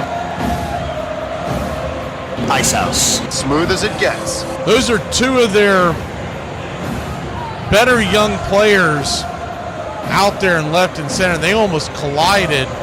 Doyle was calling off Beck. Beck must not have heard him, because when Doyle saw him out of the corner of his eye, he pulled up so they didn't, die out there. And then he slipped in the grass. He appears to be okay. First pitch on the way to Ozzie Albies is a knuckle curve in the dirt. It's 1-0.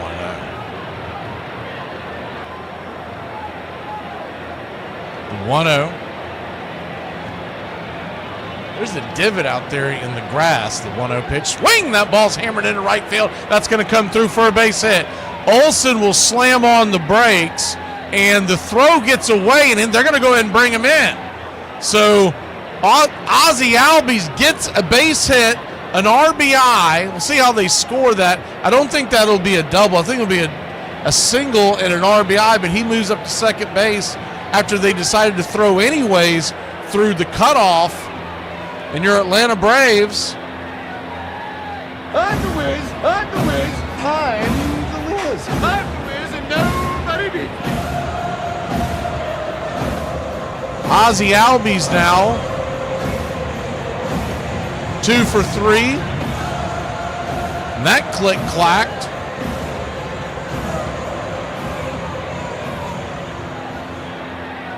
I believe they're calling that an error out there as he bobbled the ball. They're not giving Ozzie Albies an RBI, but he does have 2 hits and a run. So that click-clacked. They're going to go out there and talk to Marquez one more time. It's 6-1 your Braves.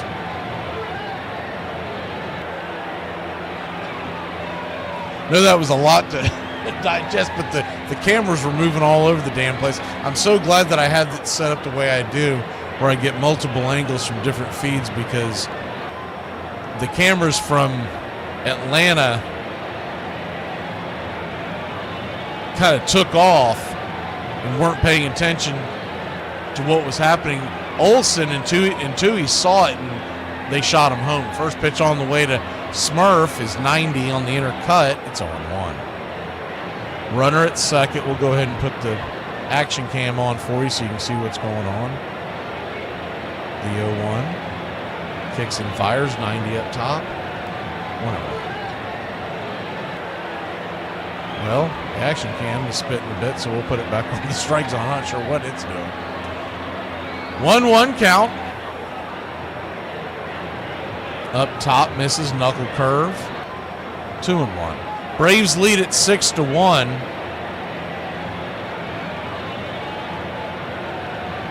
Their over-under tonight, if you're wondering out in the desert, was 6.5. You could get it low at 5.5, but you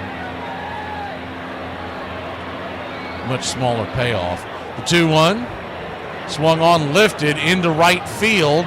It's going to be caught out there by the right fielder Moniak, and Ozzie Albies will go flying into third base from second.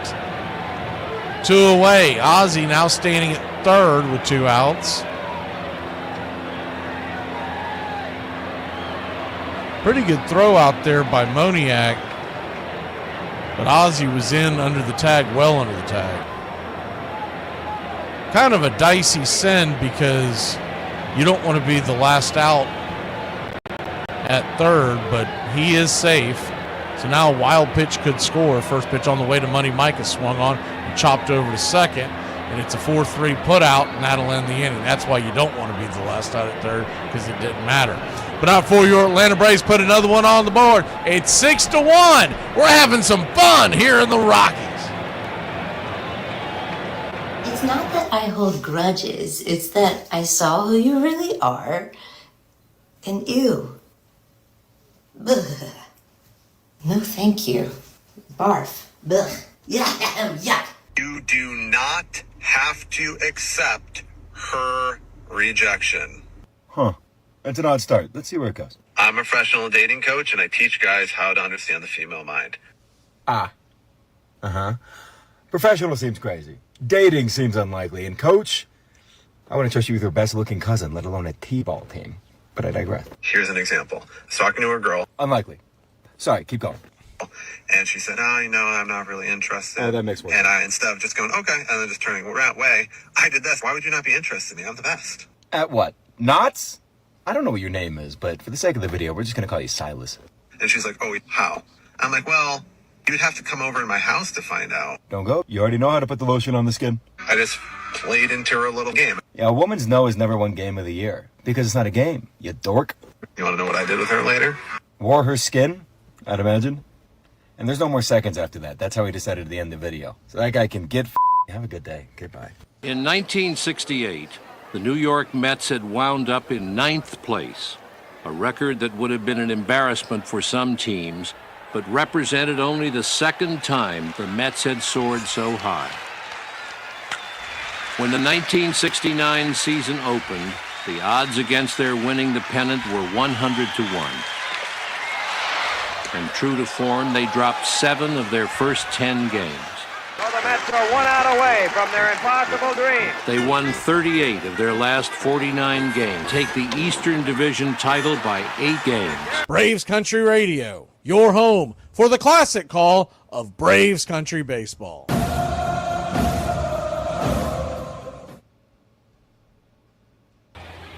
Welcome back. AJ Smith-Shawver will go back to work with his light blue glove, kicks and fires. 84-mile-an-hour slider right there. Just over the knees, it's 0-1.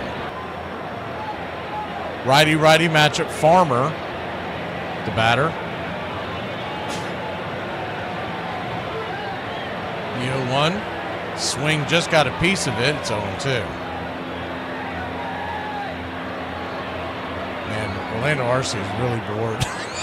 With days he's in the dugout putting wigs and everything else on, glasses, everything you can imagine. That dude's used to being an everyday player. He hasn't played in a week. The 0-2, swing lifted into left center field. Down for a base hit. Verdugo cuts it off. I would imagine he and Baldwin will probably be in the lineup tomorrow, just like they did on that other day game recently. Remember, Braves tomorrow, 3:10 first pitch. It's a weird start time. It's a getaway day out in the Rockies. That's about lunchtime out in Denver. First pitch swinging by Martini is lifted high and deep into left field, drifting back, making the catch is Verdugo. One away. One down. Bottom of the fifth.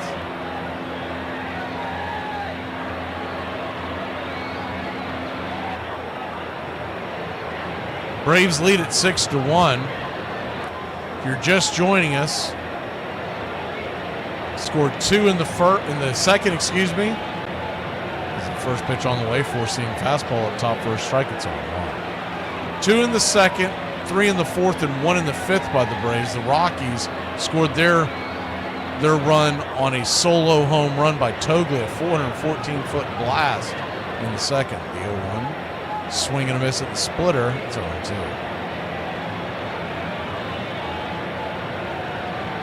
Harris doubled to right in the second inning, scoring Murphy and Olson. Harris then grounded out the first, scoring Olson on a bases loaded. It's the 0-2 in the dirt. 1-2. Then Nick Allen singled, a 2 RBI single to score Ozzie and Murphy. And Ozzie singled to right, scoring Olson on a fielding error by Moniak. The 1-2's fouled back. Do it again. 6 runs, 10 hits, no errors for Atlanta. 1-3-1 for Colorado.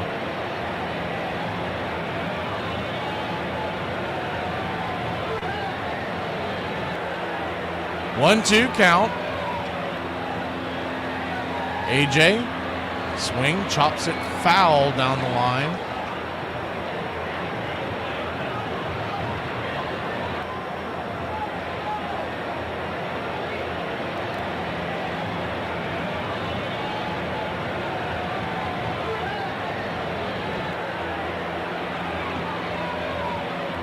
The 1-2 from Smith-Shawver.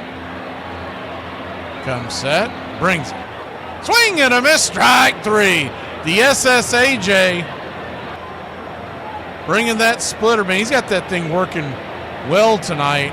Doesn't have quite the bite that it normally has, but I think that's got to do with the Colorado air.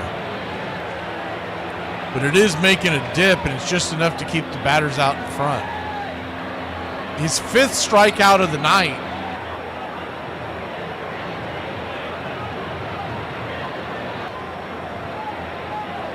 First pitch, misses high and out of the zone. 4-seam fastball to Doyle. It's 1-0. The 1-0. Righty-righty, runner at first, 2 outs. Brings it, swing. Saws it off foul over the first base dugout. Same 2 teams tomorrow. Once again, it's 3:10 first pitch. Expected to be Chris Sale day. 1-1. Swing, pops it up. High in the sky. Ozzie calling everybody off. He'll make a catch in shallow center field, and that'll end the inning. We'll be back in a flash. the Book of Eli, and little Nicky gets us started when we return. It's some bull when I hear people say that white people can't cook. Really? Newsflash, we're literally the whole reason why you have to show your ID to buy Sudafed. So, okay, love you, bye. Hey, I ain't even gonna lie, y'all. I'll be ordering my coffee so strong I think it might just show up on a drug test. Dad, who cut the grass? Same person who always cuts the grass. Me. Why? It's like the lines are crooked, like they're squiggly. Didn't you say your vision or something was going bad? Because it's showing. The lines, look how crooked they are. What are you talking about? They're crooked. Look, you see how it's not, aren't they supposed to be straight lines? What are you talking about? They are straight. What are you talking about? Nah, they look crooked. You should have Brett show you how to do it. I'll tell you what, instead of you sleeping until 3 o'clock in the afternoon every day, why don't you start cutting the grass? I should. Tell me, Brett knows how to cut the grass. Every time he comes over here, he doesn't know how to cook a egg on the stove. You're going to try to tell me he's going to tell me how to cut the grass. And as long as you're getting yourself a cup of coffee, would you mind getting me one too? I'm not getting myself coffee. Let me rephrase that. Get me a cup of coffee. And by the way, I take my coffee the way I take my women. Are you sure you want to pay $75 for a cup of coffee? In Orlando Cepeda's last few years with the Giants, some thought that his skills had eroded. The Cardinals couldn't have cared less, as Cepeda immediately began knocking the ball all over the park and driving his new teammates across the plate. We got Orlando Cepeda, which meant that your single and I meant something. With Cepeda leading a recharged offense and the ferocious Gibson anchoring the pitching staff, the 67 Cardinals began to tear through the National League. They were as confident as they were talented, and it didn't seem like anyone could stand in their way. First pitch swinging by Eli White is going to be roasted into the gap. That ball's going to get down for a base hit. Your Atlanta Braves. Eli White comes around on a lead-off triple to start the inning. The fastball right down Main Street, and he slaps it into the gap. The ball got down and rattled off the wall. Eli flying around the corner, heading for second. And with that speed, the throw, by the way, got away, almost went into the dugout. First pitch on the way is a sinker. Swung on and fouled off. It's 0-1. Braves lead at 6-1. Allen trying to get another RBI. He's already got 2 on the night. The 0-1. Swung on and hit hard over to third, right at the third baseman. McMahon, he'll spin and flip it over to first. White couldn't go anywhere. He was stuck right there. Even with the bag with McMahon, what away. Looks like they're going to come make a pitching change with the left-hander Doogie coming to the plate in the top of the order. It's going to be a right-hander, but they didn't want to see Marquez go through the Braves order one more time. We'll be back in a flash after 86 pitches. Mr. Marquez is done. 5 1/3, 6 runs, 1 walk, 1 strikeout, and 11 hits. We'll be back in a flash here on Braves Country. On this date, 1913, wearing Chicago White Sox uniforms, the Cincinnati Reds drop a 7-2 decision to the Cubs at Chicago's West Side Park. Cincinnati forgot to pack uniforms and had to don those worn by their opponent's crosstown rival. Ironically, those White Sox will become the Black Sox just a handful of years later while playing Cincinnati in the Fall Classic. On this date, 1922, the Giants hit 4 inside the park home runs at Boston Braves Field in their 15-4 rout of Boston. George Kelly hits a pair, while Ross Youngs and Dave Bancroft account for the other 2 360-foot dashes around the bases. And on this date in 1930, in today's 7 Major League games, an average of 17-plus runs a game cross the plate. After the dust settles, players from 14 teams score 123 times. And that's your Braves Country Radio on this date in baseball history. Find us on YouTube and Facebook today.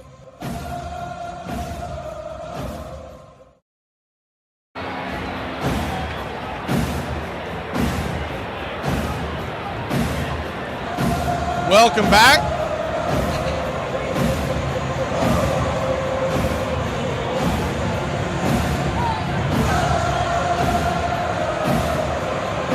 Eli White stands at third with one out.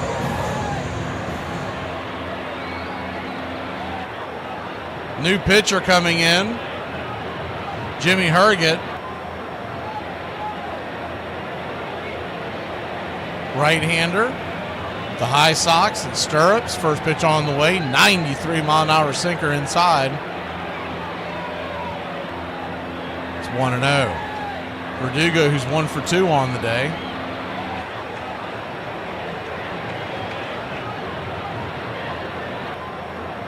Pitch on the way, right there on the outer edge,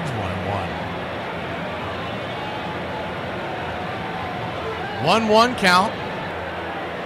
Yeah, John, Marquez is the all-time strikeout leader for the Rockies, but it kind of goes with an asterisk there as the 1-1 swung on, pops it up over towards third. A leaning catch over the third base rail by McMahon to away, and Eli White, who led off with a triple, is standing over there at third now with 2 outs.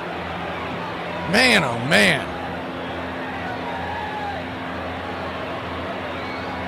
That ball's just a little farther over.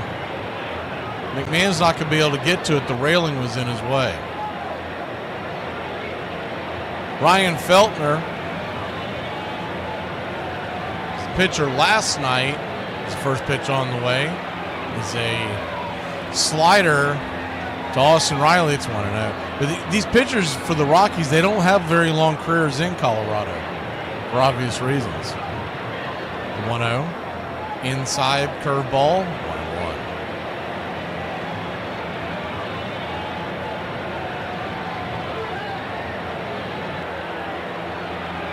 1-1. 1-1 count. Swing! That ball's hammered through the infield, and that's going to get through for a base hit. That'll be an RBI single for Austin Riley, and the Braves take a 7-1 lead here in the top of the top of the 6th.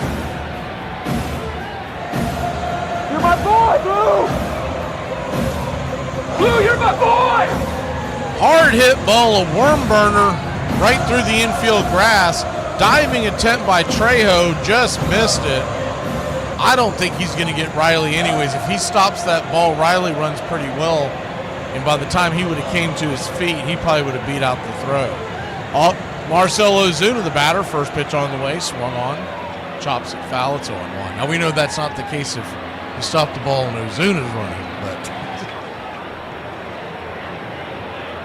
Braves lead at 7-1, top of the 6th, 2 outs.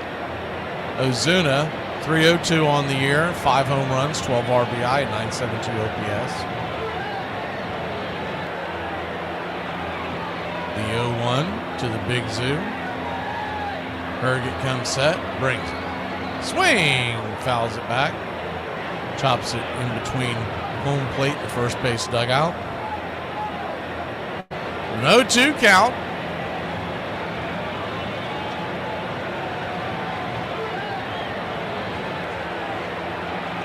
Yes, Jimmy Herget pitched for the Atlanta Braves last year. Mark, good memory. Didn't pitch for long. He's bounced all over the league. Is the 0-2. Swing, rips it down into left field, and that is going to be caught. A running catch by Beck. That was a good play by Beck to most likely save a run. Riley was on his horse, and he was going to score. We'll be back in a flash. The Braves tack on another run. It's 7-1, bottom 6 we go.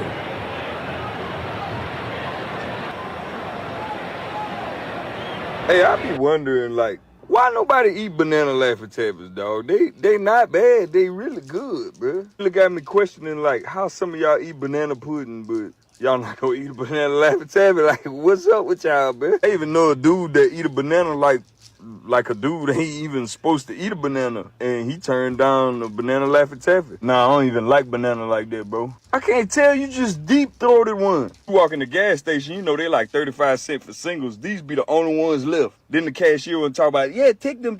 No, you're not about to treat me like you don't want them, bro. I'm about to pay for these. The moral of the story, I'm just asking y'all, like, why y'all don't like banana Laffy Taffys? 67, the Detroit Tigers with Denny McClain and Earl Wilson and Mickey Lolich. There's a chance that you might leave that city from a hitter's standpoint, maybe 1 for 20 or 1 for 25. And the Tigers could hit, too. Featuring power hitter Willie Horton and future Hall of Famer Al Kaline, Detroit scored the second most runs in the American League. You were always in trouble as a ball club when you went into Detroit. But for sheer star power, no team could match the Minnesota Twins. On the mound, they boasted former Cy Young Award winner Dean Chance, as well as one of the best left-handers in the game, former 25-game winner Jim Cott. And when it came to hitting, their trio of Harmon Killebrew, Rod Carew, and Tony Oliva was deadly. If you never got to see Rod Carew and Tony Oliva hit, you missed something, because Rod Carew won 7 American League batting championships, and Tony Oliva was a Rod Carew type hitter with power. You couldn't keep those first 2 guys off base, and then you had to face Killebrew, and if you made a mistake, you could be a couple runs behind real quick. And there it goes. It's way, way back. It's a home run. A 400-footer that seals.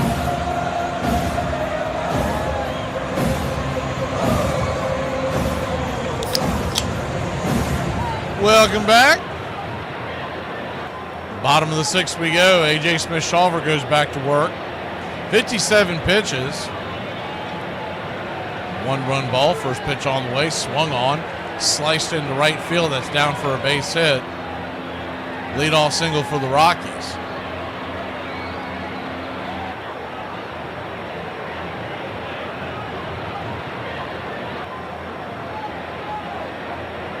One on and nobody out.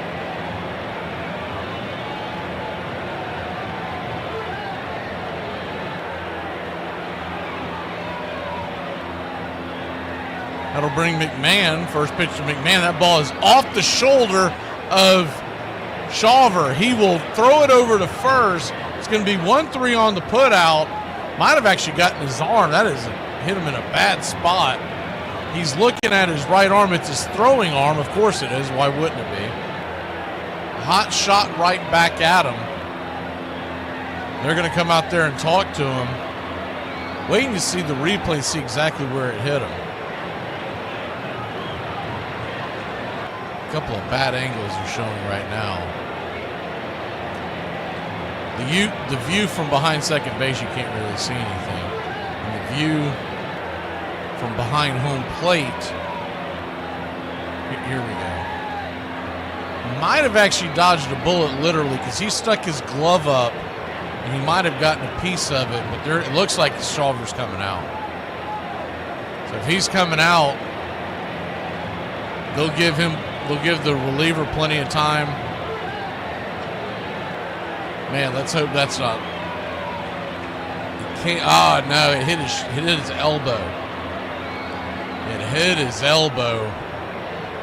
Hopefully he's okay, but if he started getting swelling, they're not going to take any chances. I mean, this kid cannot catch a break. Every time he has a chance to really take off, he gets some kind of a goofy injury.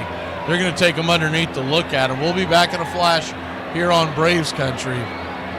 A.J. Smith-Shawver leaves via the injury. On this date, 1901, at Chicago's South Side Park, Cleveland, who will be known as the Bluebirds that year, previously the Lake Shores, Furniture Makers, and Buckeyes, and by next year the Broncos, followed by the Cleveland Naps, Indians, and now Guardians. They will collect 23 singles as the team coasts to a 13-1 victory over the Chicago White Sox. Chicago's hurler, Brock Baker, gives up all of the one-base hits, which is a major league record. On this date in 1929, the Boston Red Sox lose to the Philadelphia Athletics 7-3 in the first ever Sunday home game. Due to Fenway's proximity to the church and the resulting of protesters, the historic contest takes place 1 mile west of its home to its crosstown rivals ballpark at Braves Field. And on this date, 1934, at Navin Field, Goose Gosselin grounds out into 4 consecutive double plays. The Tigers outfielder, lack of offense doesn't matter as Detroit beats the visiting Indians 4-1. And that's your Braves Country Radio on this date in baseball history. Find us on YouTube and Facebook today.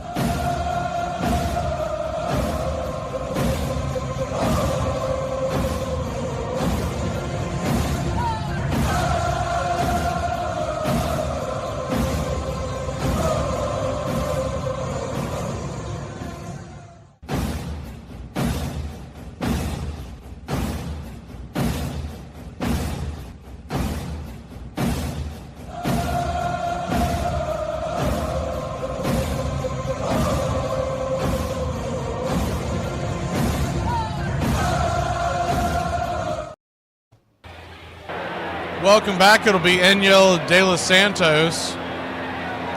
It'll come on to pitch. I mean, this is unbelievable. You're just joining us. A.J. Smith-Shawver had a comebacker hit him off the pitching elbow.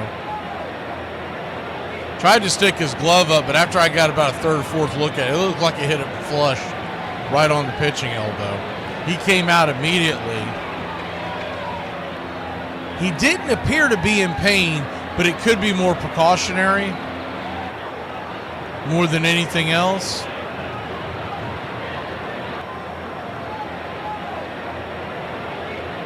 But it's not good that about half the pitching staff is huddled in the Braves dugout looking at the replay via their iPad or whatever device it is they have in there. That's never a good sign.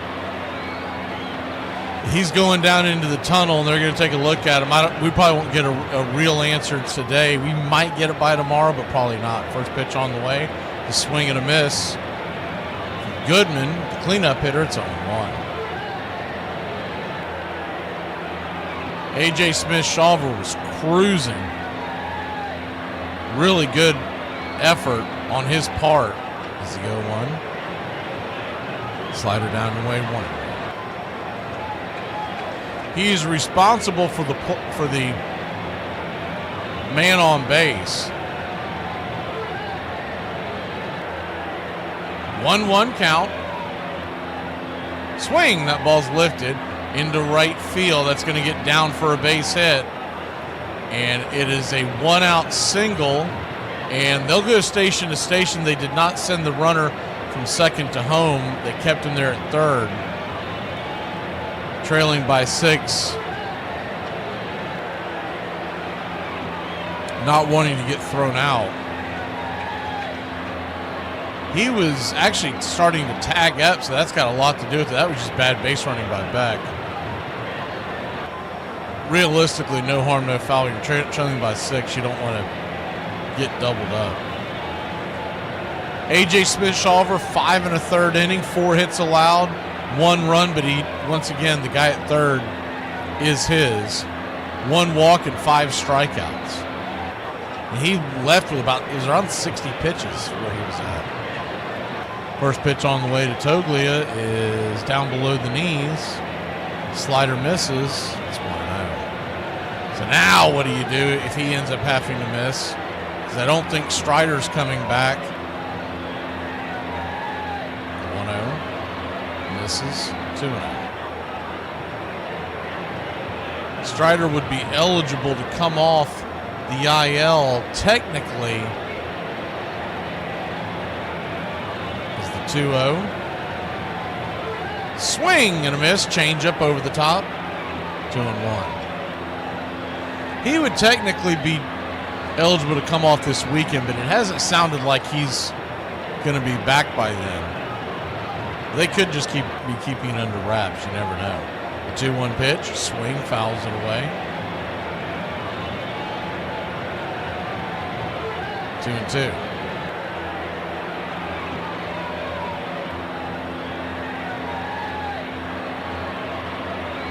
Two count.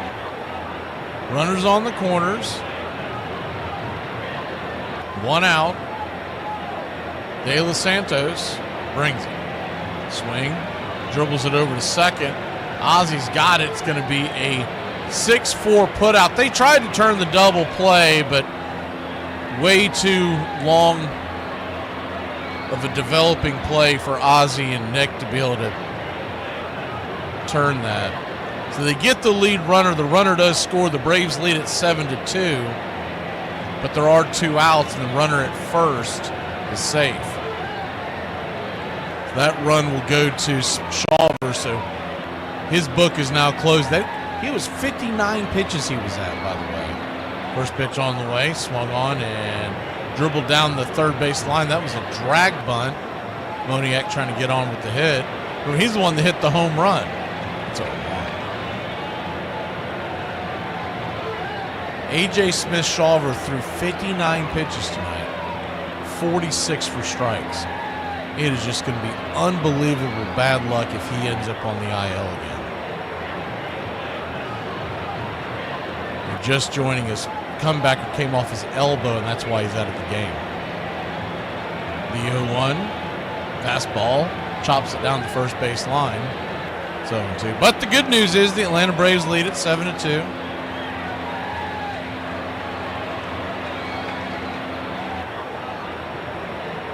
Phillies did come back and beat the Nationals. Not a shocker there with that bullpen of Washington. 7-6 in the bottom of the ninth. They came back and won. After choking away the lead themselves, they were up 6-2. I'm sorry, 5-2. 1-2 count. Smurf gets a new ball from home plate umpire Manny Gonzalez. De Los Santos lifts his glove, high socks, bends and brings it. Swing, chops it over to first. Easy one hopper into the glove of Olsen. That'll end the inning. Not before the Rockies put one on the board, cut it to 5, and knocked out A.J. Smith-Shawver. We'll be back in a flash here on Braves Country. I wasn't flirting. I'm naturally adorable. If you have a problem with that, take it up with God. Garlic bread is my favorite food. I could honestly eat it for every meal. Or just eat it all the time without even stopping. You get fat. No, why would I get fat? Bread makes you fat. Bread makes you fat? Everybody grown until it's time to communicate, apologize, or tell the truth. I think Hamon Killebrew was the best home run hitter I ever saw. He hit 47, 48, 49 home run every year. Oh, he really hit that. One team that would not contend in 1967 was the New York Yankees, but Mickey Mantle would give Yankee fans one memorable moment to savor as he became just the 6th player in history to hit 500 homers. There it goes! It's out of here! Mantle had finally become the favorite son of New Yorkers after struggling to live up to the legendary Joe DiMaggio. This was something that Red Sox outfielder Carl Yastrzemski could relate to, as he had been trying for 6 years to replace a Boston icon. Taking over for the greatest hitter that ever lived, Ted Williams, and the pressure on him was tremendous. Williams was very outspoken, very opinionated, very talkative. Yastrzemski, on the other hand, was kind of shy, kind of withdrawn, kind of introverted. Being a youngster at 21 years old, I would like to have come into the big leagues, been unnoticed, and not taking Ted Williams' place or being called the next Ted Williams. I think it would have made it much easier for me. He wasn't hitting for power. He had 300 batting averages, 1 batting titles, but the fans still weren't viewing him as this is the Yaz we expected. They wanted 30, 35 home runs, 120 RBI, plus the batting, plus everything else. Braves Country Radio, your home for the classic call of Braves Country Baseball.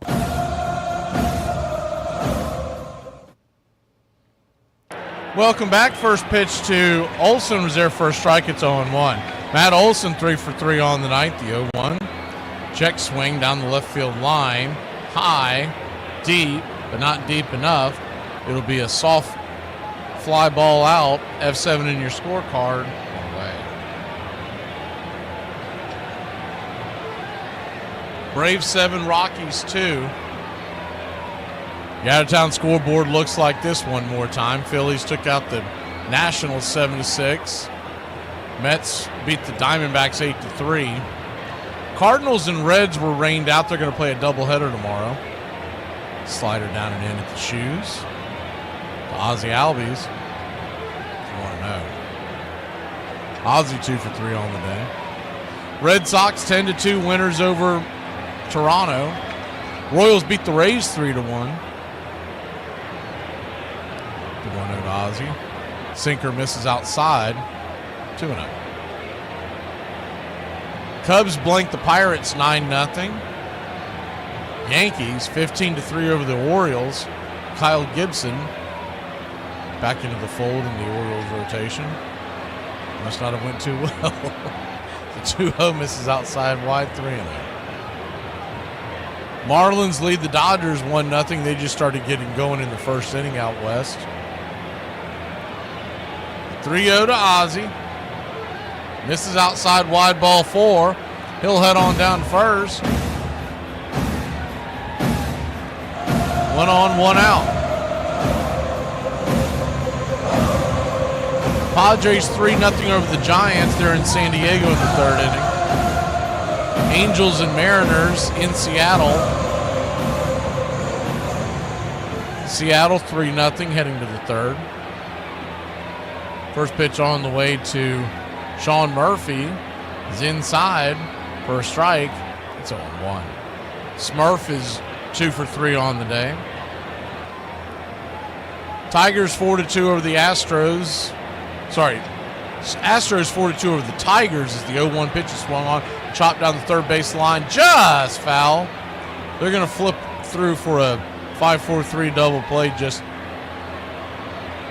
keep the cobwebs out, but that ball was fouled. Once again, Astros 4-2 over the Tigers. They're in the 7th. Rangers 12-2 over the A's. That's in the 7th. Brewers and White Sox, Milwaukee all over Chicago as well. They're up 7-2. The Guardians lead the Twins. It's 1-0. They're heading to the 5th. The 0-2 swing, chops it foul down the line. Celtics lead the Magic by 3 in the 3rd. Once again, if you have not seen that new documentary on the Celtics, it is phenomenal. I guess they still have one more. I thought the last one was dropping this last Monday, but I believe they have one more dropping this Monday. The 0-2 swing, fouls it back. I don't know what they have left to talk about because in the 9 episodes, they went all the way from the beginning of the Boston Celtics Red Auerbach run in the 50s all the way to last year's championships. I don't know what they talk about in the last one, but it's been awesome so far. The 0-2 swung on, lifts it high. Way too much air, man. That is a big league pop-up. Coming in, making the catch is Beck after he waited for that to come down from its flight. F7 in your scorecard, 2 down.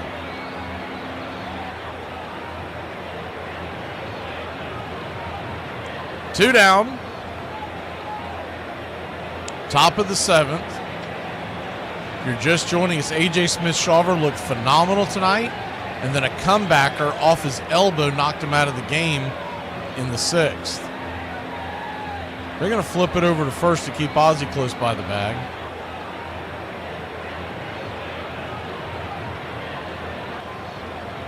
He didn't appear to be in a ton of pain, but they took him out immediately, so it must have started swelling. First pitch is a slider at the knees. It's 0-1. I'm hoping it's just from precautionary reason. That's the only reason why they did it. Up 7-2 and just pitching arm, and we're in April, et cetera, et cetera. The 0-1 count. 97 misses. 1-0. We do believe Craig Kimbrell, which has nothing to do with starting pitching, but we do believe Craig Kimbrell is on his way back, possibly as early as this weekend. The 1-1. Swing and a miss. 92-mile-an-hour four-seam fastball.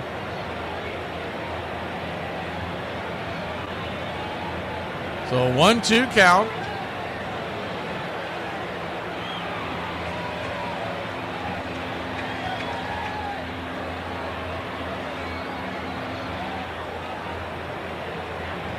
Herget comes set. Turns around, fires it over to first one more time. Next to Atlanta Brave. I believe we used him as a swing man in a bullpen game. I forget who was asking me about that. I believe it was Mark, but it might have been Charles. But either way, I think that's what Herget came in for. It was the 1-2, lifted. Deep into left field, but not deep enough. Beck's been busy this inning. He'll make the catch just before the warning track, and that'll end the inning. It's time to get up and stretch, Braves country. Your Atlanta Braves lead 7-2 in the 7th. All right, I can't see you. Let me hear you.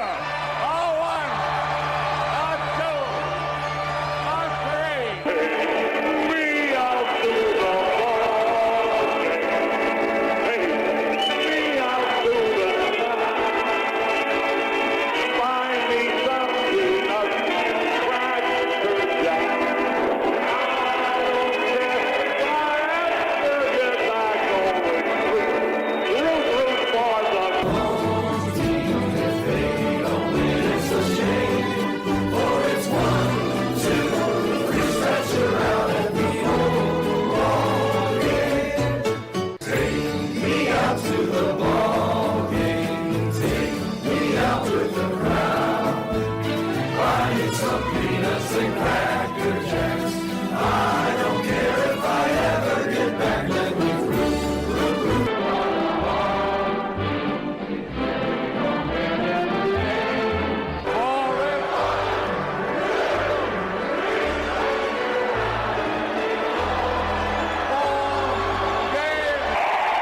You sound better tonight.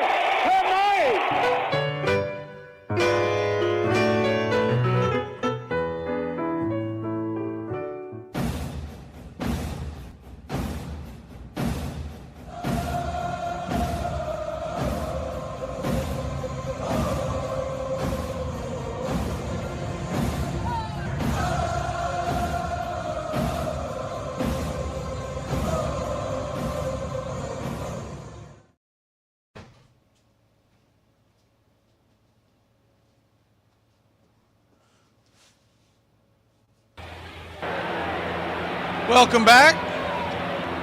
De Los Santos will go back out for another inning of work. First pitch on the way. 96 off the plate. It's 1-0. Kyle Farmer, the batter, 1 for 2 with the single in the 5th. Braves lead at 7-2. The 1-0. 96 outside wide. 2-0. 2-0 count.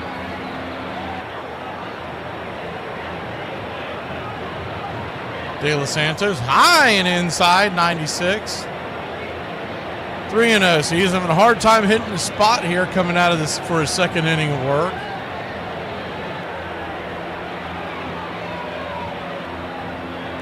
The 3-0. 96. He's going to call it for a low strike. Not sure about that one, but we'll take it. 3-1. Looked to be a touch below the knees. De Los Santos. 3-1 pitch. Swing. Pops it up. High in the sky. Who wants it? It's going to make it out to right field, so Eli White will corral it. Route number 1.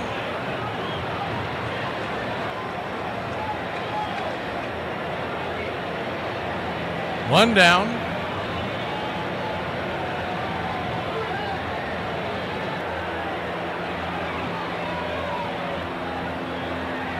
That'll bring the number 8 hitter to the plate for the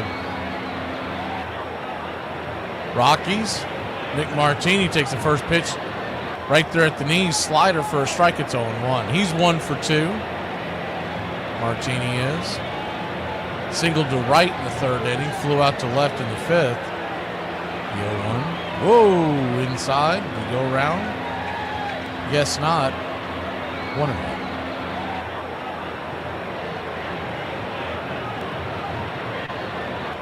Wind has died down here in Colorado. It was blowing out pretty strong beginning of the game. The 1-1 swung on, chopped over to Ozzie. Ozzie flips it to Matt. It's going to be 4-3 in your scorecard, 2 down. Quickly 2 down by De Los Santos. And this would be big if he could get this inning. Don't believe they would send him back out for that third inning, especially because the top of the order would flip over, but you never know if he's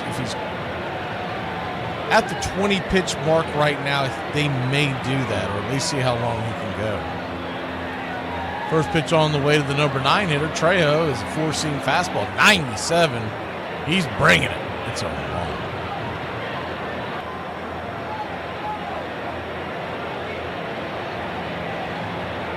Righty. The 0-1 kicks and fires, 96.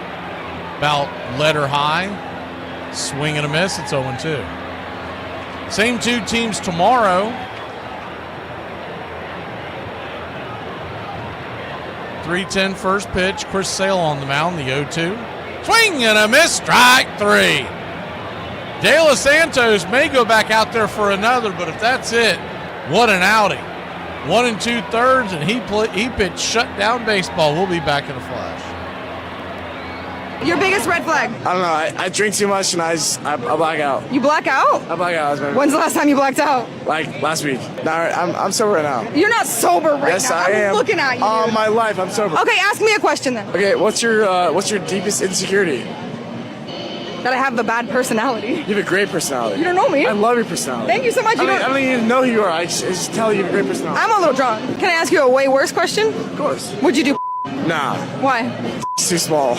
I don't think that matters. It does matter. Oh, you gotta give him that hawk too and spit on that thing. Today we honor Willie Mays' wonderful career. He is the only player to have at least 50 home runs in a season and 20 triples in a season. Even more impressive, it happened only 2 years apart. He was always in contention for the MVP award, receiving MVP votes in each season from 1954 to 1966, a stretch of 13 years. He was an extra base hit machine, hitting at least 70 extra base hits in 13 straight seasons. His 18 All-Star games as a starter is the most for any player in Major League Baseball history. Some say they invented the All-Star game for Willie Mays. He is the best center fielder of all time. His 12 Gold Gloves are the most by any center fielder. He is the only player in MLB history with at least 3,000 hits, a 300 career average, 300 home runs, and 300 stolen bases. He had 4 home run titles, 4 stolen base titles, and 1 batting title. He also led the NL 5 times apiece in OPS and slugging percentage. He was the first player in Major League Baseball history to hit 50 home runs and steal 20 bases in the same season. He finished 6.6 WAR shy of the all-time mark for position players, despite missing most of the 1952 season and the entire 1953 season while serving in the U.S. Army. It didn't matter the situation, he always produced, batting over 300 at home, on the road, against right-handers, left-handers, and every month with the exception of July. He had 17 20 home run seasons, 11 30 home run seasons, 6 40 home run seasons, and 2 50 home run seasons. The Say Hey Kid. Thank you for all you did for the game.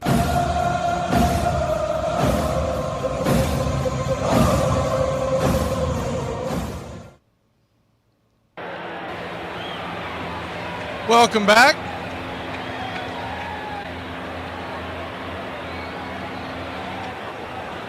Eli White, the batter, righty-righty matchup. Alverson, 4-seam fastball, first pitch swinging. Eli White, that ball's going to get down where the green grass grows. It is up against the wall, and the Book of Eli will be in with a leadoff double. How about that? Good piece of hitting by Eli.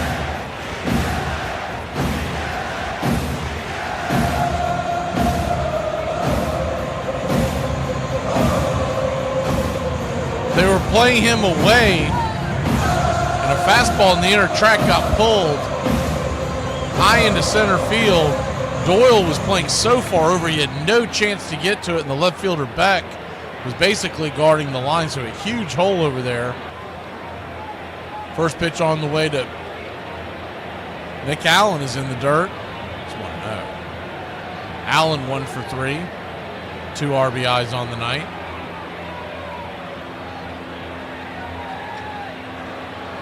Eli now 2 for 4 with a run scored. 1-0. Swing, chops it over to third. It's going to be a hard play over 5-3 put out. They'll get Allen by about a step. Good play by McMahon. One away. Eli had to stay put because the ball was hit over towards third, so he couldn't really head towards that area.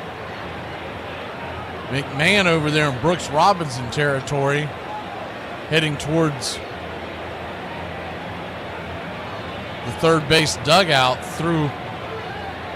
He threw that ball on a line right there on the money. First pitch on the way to Verdugo is at the knees. First strike, it's on 1.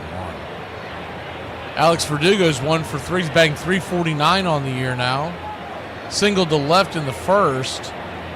He also walked in the fourth. The 0-1. 91 at the knees. 100 miles an hour, man. This kid Halverson can bring it. 0-2. 0-2 count. Infield back and to the right. The 0-2. Swing. Just got a piece of that. Fouls it away behind home plate. Bouncing towards the first base dugout.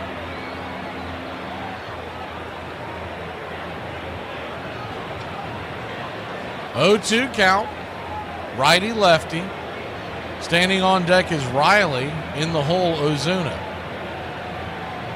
Turns around and spins towards second base to chase Eli back.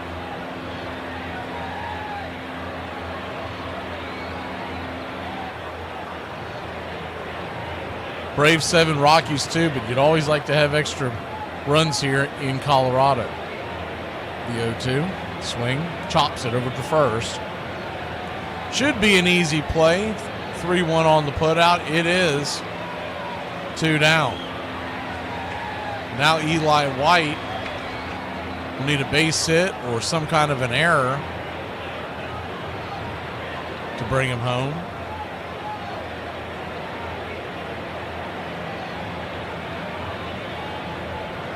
Austin Riley did just that his last time up. He singled to center to score Eli White. Maybe he can do it again. First pitch to Riley. Slider up top and in. It's 1-0.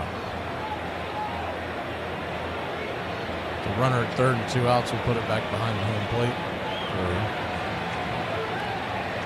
plate. Infield is back into the left. The 1-0. 99 up top.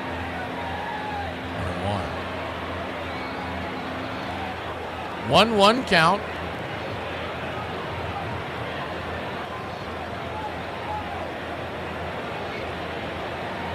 Halverson comes set. His 10th pitch of the inning.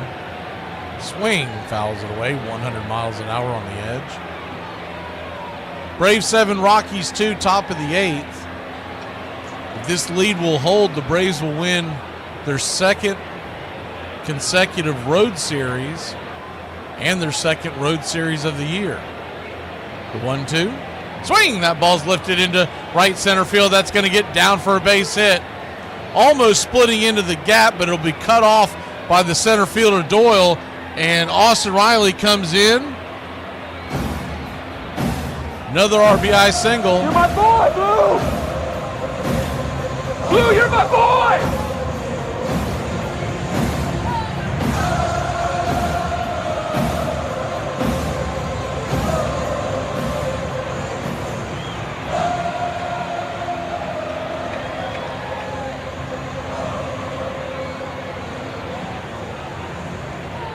Runner at first, 2 outs. Marcell Ozuna. He's looking to get into the hit parade. He's 0 for 4. First pitch. Swing! That ball sliced towards right field. Coming over, making the running catch is Moniak, and that'll end the inning. but not for your Atlanta Braves. Put one more on the board. It's 8-2. We go to the bottom of the 8th here in the Rockies. Y'all, back when I was a kid, I couldn't stand watching anything with subtitles. Now I literally need them because I can't understand anything them people be saying. Brother, first time hearing this joke, and let him hear this joke, test out his mentality right here. So you had these two dudes, they was dating, but their relationship was kind of rocky. So one of the dudes wanted to spark, add some flames to the relationship, so he went and got this little game. Came home, the other one came from work, he said, listen, I got this game, we're going to play, it's supposed to help spark our relationship. He said, okay. He said, what I got to do? He said, you got to take off all your clothes, and I got to blindfold you, lay on your stomach. He said, okay. He reached in the new game, pulled out a feather. He said, you got to guess. When I touch your body, you got to guess what it is. He said, okay. He rubbed the feather on his back. I said, is that a feather? He said, damn, you got me. He said, now we got the switch. He took off all his clothes, he blindfolded switch. So the other dude, he wasn't going to get nothing out the box. He wanted to be slick, so he ran outside when he got a water hose. He took it and rubbed it across his back. He said, damn. He said, a water hose? He said, damn. Hey, you got me. So they switched. He laid back down, and he tried to be slick now. He said, all right. He ran upstairs. He went to the bathroom, and they went and got the, No. Then they went and got the, oh, you played this game before?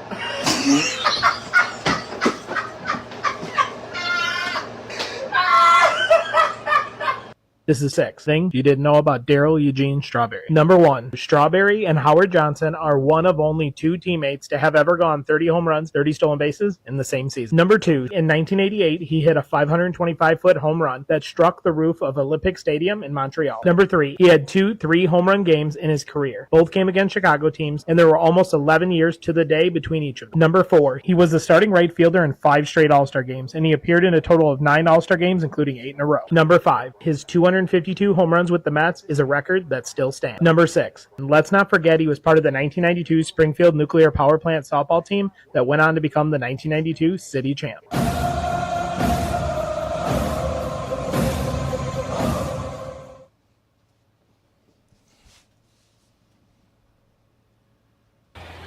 Welcome back. First pitch on the way from Rafael Montero with 4.18 ERA. 10 appearances this year for the Braves in Houston. The right-hander spins and deals. First pitch, 95.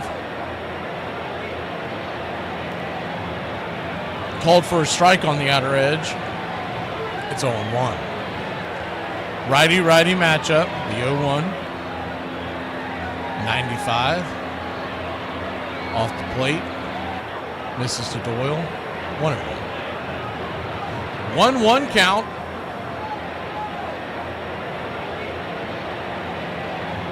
Swing and a miss, 94 miles an hour right down Main Street. Well behind that one. It's 1-2. The 1-2. Buckle his shoe. Strike number 3. Just blew it right by him. That was just good old-fashioned gas. 4 pitches, 4 fastballs, all around 95. Away. That'll bring Beck to the plate. The left fielder, righty-righty. First pitch is a splitter out of the zone. It's 1-0.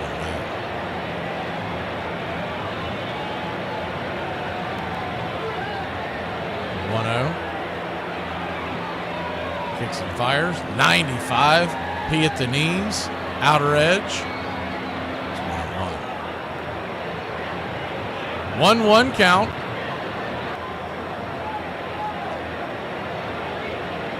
Brings it. 95 smacks the black on the outer edge. 1-2.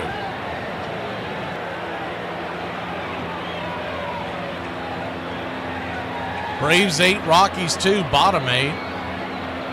The 1-2. Swing, chops it over to Riley. Riley has to scoop it. The vacuum's got it. Fires it over to first. And it's a 5-3 put out.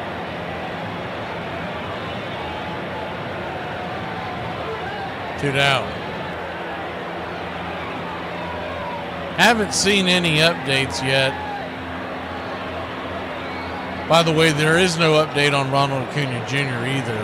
They asked Snitker about it today. There was no update on that. The only update that I've seen from any of these writers for the Braves is the Splitter's a swing and a miss. McMahon kind of reached towards his back.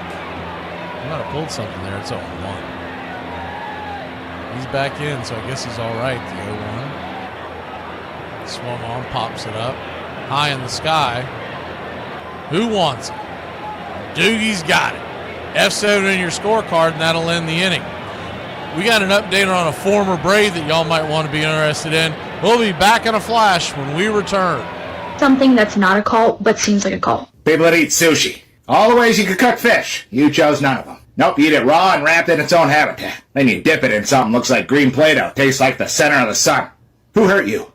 Could NFL guys play in the NBA? Could NBA guys play in the NFL? And then This conversation been following us everywhere. Do you guys feel like baseball players would be the best? Name me an NFL player who could come out here and hit 300 or hit 20 home runs. Tell me one who can hit a slider. I just faced this man named Waldron, and he threw a knuckleball. Brother, come on. And listen. Tell me how many Rangers swore at sinker, bro. I swear. They're not hitting that. They ain't hitting none of that. We'll say it like this. I could go be a quarterback. I can go throw that thing. And I'm going to go and listen. And he's going to go get it. I need a circuit. Take all football players, basketball, baseball, and do like 7-on-7 flag football. Basketball game. Then they go around, and when they get to the baseball, put the machine on 95 and see how much of them gonna hit a homer. None. I know baseball players who could dunk 360. So baseball has the best all-around coordination. I would say, yeah. Hey, Mom, we're running a little bit late, so I don't know if we're gonna have time to stop at Buc-ee's on the. We stopping at Buc-ee's. But Mom, we might be late. We stopping at Buc-ee's. Yes, ma'am.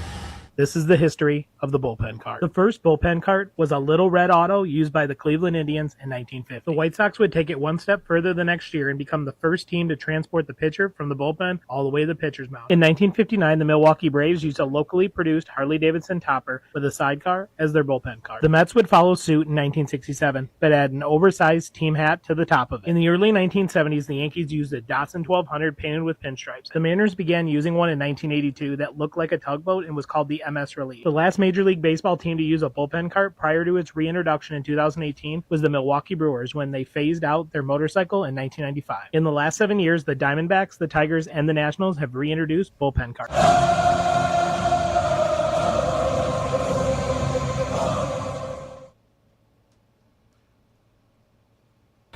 Welcome back to the top of the ninth we go.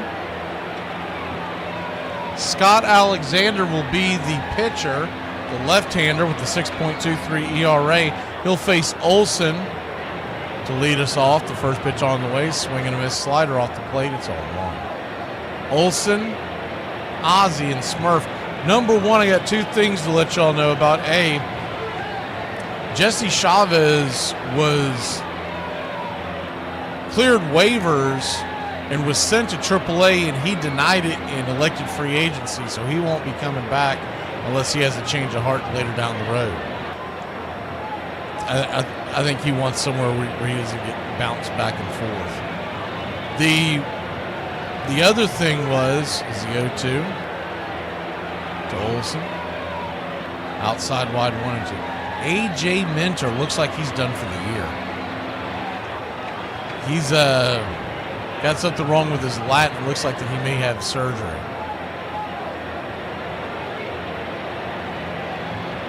The 1-2. Swing, rattles it back, foul, we'll do it again. I know he's a Met now, but I hate to see that because I'm still a fan of A.J. Minter. He did a lot for the Braves over the years, including one of the main reasons why that was the night shift. I mean, he was locked down at 21. The 1-2 to Olsen.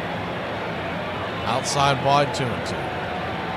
You know, the good thing for him, if it ends up messing him up for long term, at least he got his bag, as the kids say. He signed that 2-year deal, $22 million with the Mets. The 2-2, outside wide, 3-2. Now you see why the Braves didn't bring him back. I was surprised he came back as early as he did, because from his surgery that he had in the offseason, he wasn't supposed to be back till about June to pay off. Swing and a miss. Sinker snuck up on Olsen. Went away. And I'm not saying that's why he got hurt, but you do wonder if they rushed him back. Looks like the Celtics are going to punch their ticket to the next round. They are up on the Magic by 25 in the fourth quarter. leading that series 3-1. Ozzie Albies stands at the plate. He's 2 for 3, 2 singles, a walk, a run. Lefty-righty. Alexander brings it, 91. Up top for a strike. It's 0-1. 8-2 your score. The Braves have 14 hits, so once again, double-digit hits. They've really been on a tear recently. The 0-1. Swung on, pops it back foul. It's 0-2. Colorado, 2 runs, 5 hits, 1 error. The Braves, 8 runs, 14 hits, no errors. We'll have Chris Sale on the bump tomorrow with the chance to sweep, hopefully, if this score stands. The 0-2. In the dirt. 1-2.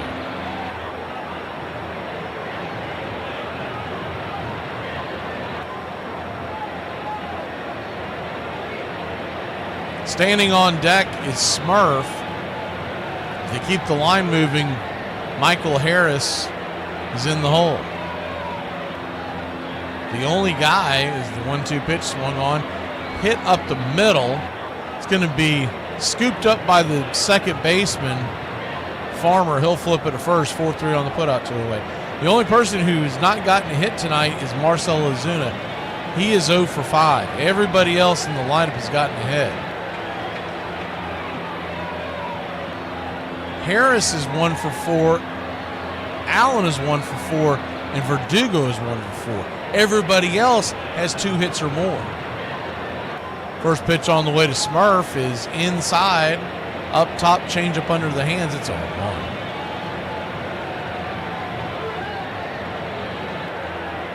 The 0-1. Rocks and fires in the dirt.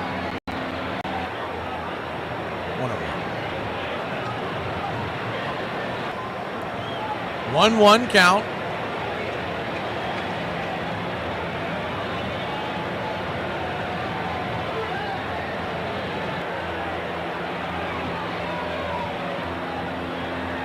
Alexander brings it, 92, just misses. 2-1.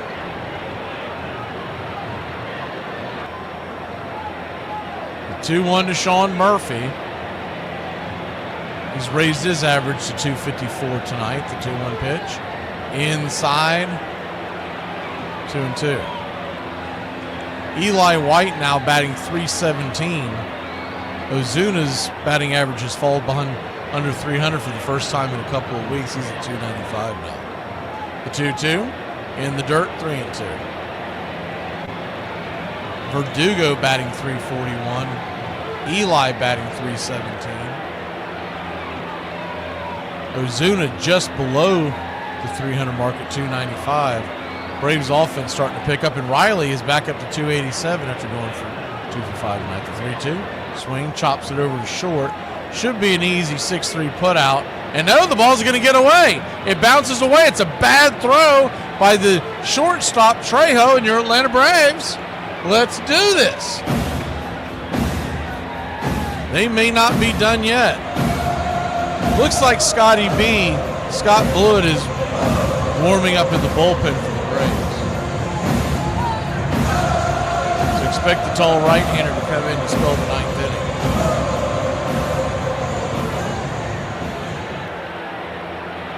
That was just a bad throw, and he had plenty of time. Remember, he was quick on the throw earlier tonight when Ozuna was running down the line. Sean Murphy's not much faster. As the first pitch on the way, it's a sinker down and away. It's 1-0. But it looked like on the replay that he just kind of hurried his throw, rushed his mechanics, and away the ball went into the dirt. The 1-0 misses outside wide, 2-0. Harris 1 for 4 with a 2-run double in the second. Smurf at second, the 2-0. 91 up top, 2-1.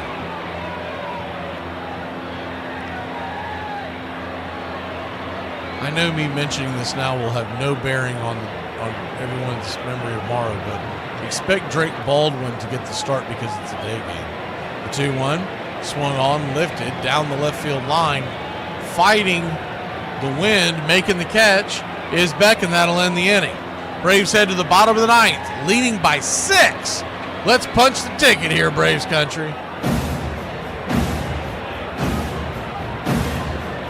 Listen, I don't care who you are, what weight class you in, where you've been, I don't county you've been a part of. I'm ready to go whenever you are. I'm just saying. A buddy of mine was like, hey, I'm going camping this summer. And I was like, oh, that sucks.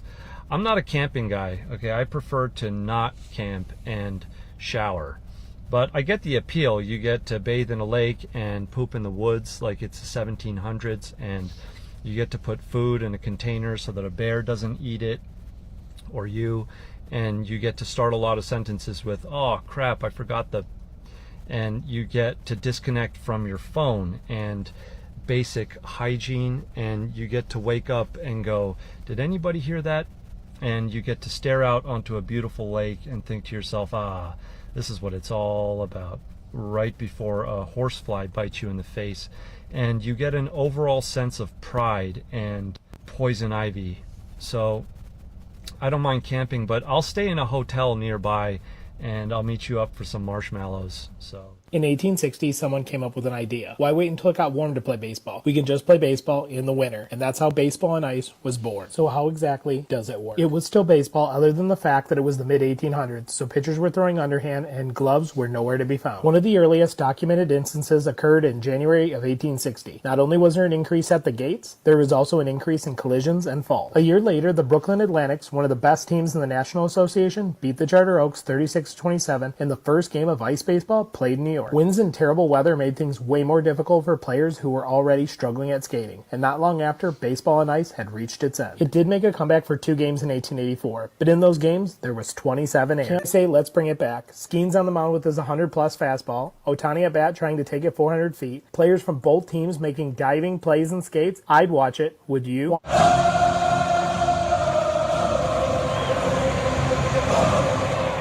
Welcome back, Scotty B. Scott Blewett in for the game. Try to close this out. Comes with the 2.03 ERA, the big right-hander.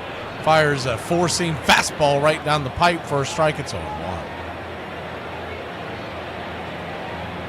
Scotty B. Lifts his red glove. Comes set. Brings it. 93 up top. Misses. 1-1. Braves lead at 8-2. 3 more outs to get the series win. Then they'll be trying to go for the sweep with Chris Sale on the mound. You got to like your chances there. The 1-1, swing and a miss. 1-2. Scott Thomas Blewett is from Syracuse, New York.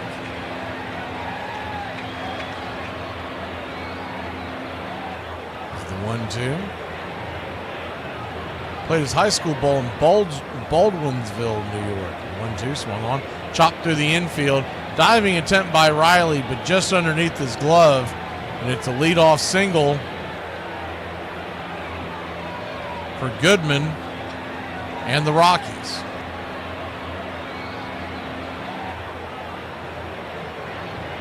Scotty B first came up with the Royals in 2020. Been in the majors ever since, all in the American League. Kansas City, Minnesota, and Baltimore. First pitch on the way, 93 up top. It's 0-1.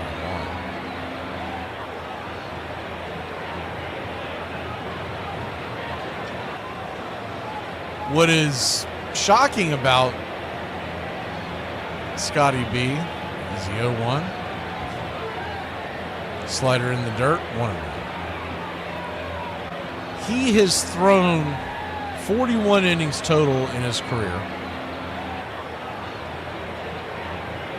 41 for strikeouts, so a good strikeout rate.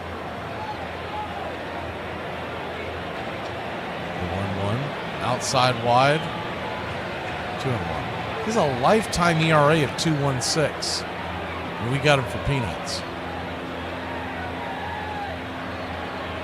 Now, he had a rough start to 2025. 2-1, swing, fouls it down the line. Out of play, 2-2.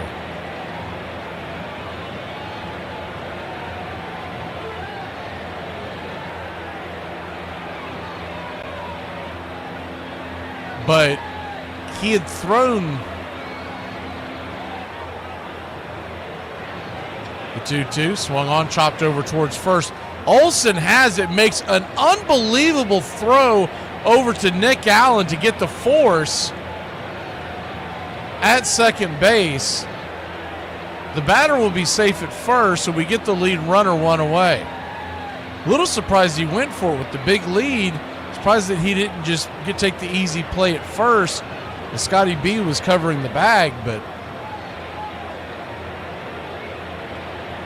that's one of those plays that if it doesn't work out, it can lead to a big inning.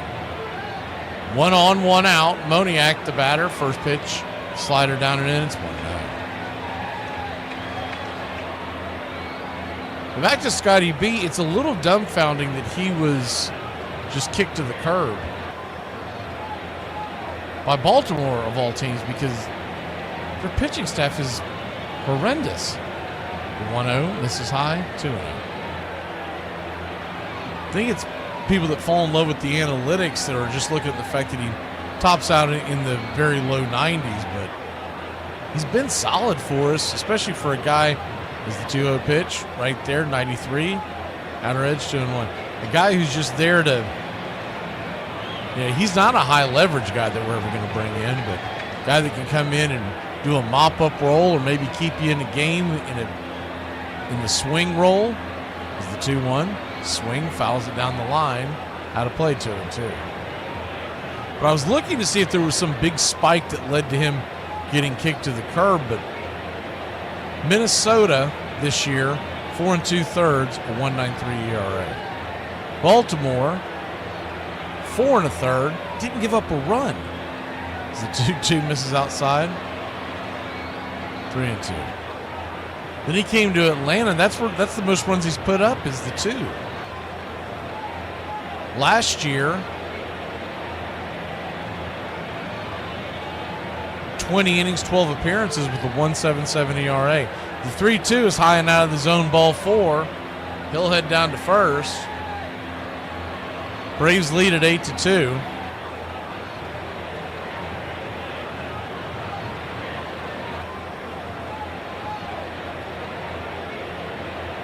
Late one here, trying to get this one in the books. Thankfully, this is the last late game until June, when we have to go out to San Francisco one weekend. The first pitch on the way is swung on, chopped over to Ozzie. Ozzie has it, fires it to Allen. It's going to be a 4-6-3 inning-ending, rally-killing, game-winning double play. That was a darn good dish by Ozzie and a slick throw by Allen as he caught it in stride and fired it to first. And your Atlanta Braves win this one 8-2. Braves win. Braves win. Your Atlanta Braves win. Whiskey for my men. Beer for my horses. Game ball tonight. He hasn't gotten one in a long time, and he went 3 for 5 with 3 runs scored. We're going to go ahead and give it to Matt Olson. This was a team effort once again. And A.J. Smith-Shawver pitched well. He'll get the win, 5 1/3, 5 strikeouts. Hopefully he's okay. We'll go ahead and give it to Matt Olson. He hasn't had one in a while, and it's good to see him swinging a good bat tonight. He goes 3 for 5, 3 runs scored, raises his batting average to .295, and your Atlanta Braves win this one 8-2. Tomorrow, it's 3:10, and we're also going to do a quick post-game show afterwards. Win, lose, or draw. We will see you mañana for Chris Sale Day. Have a great night, Braves country.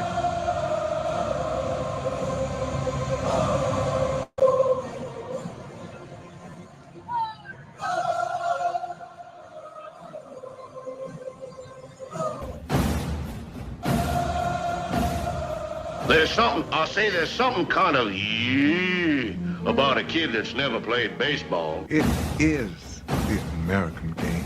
That's just what it is. And actually, I can feel like I'm 15 when I'm talking baseball. I'm watching baseball. This is it. It does this. It can do this to any. It brings you back.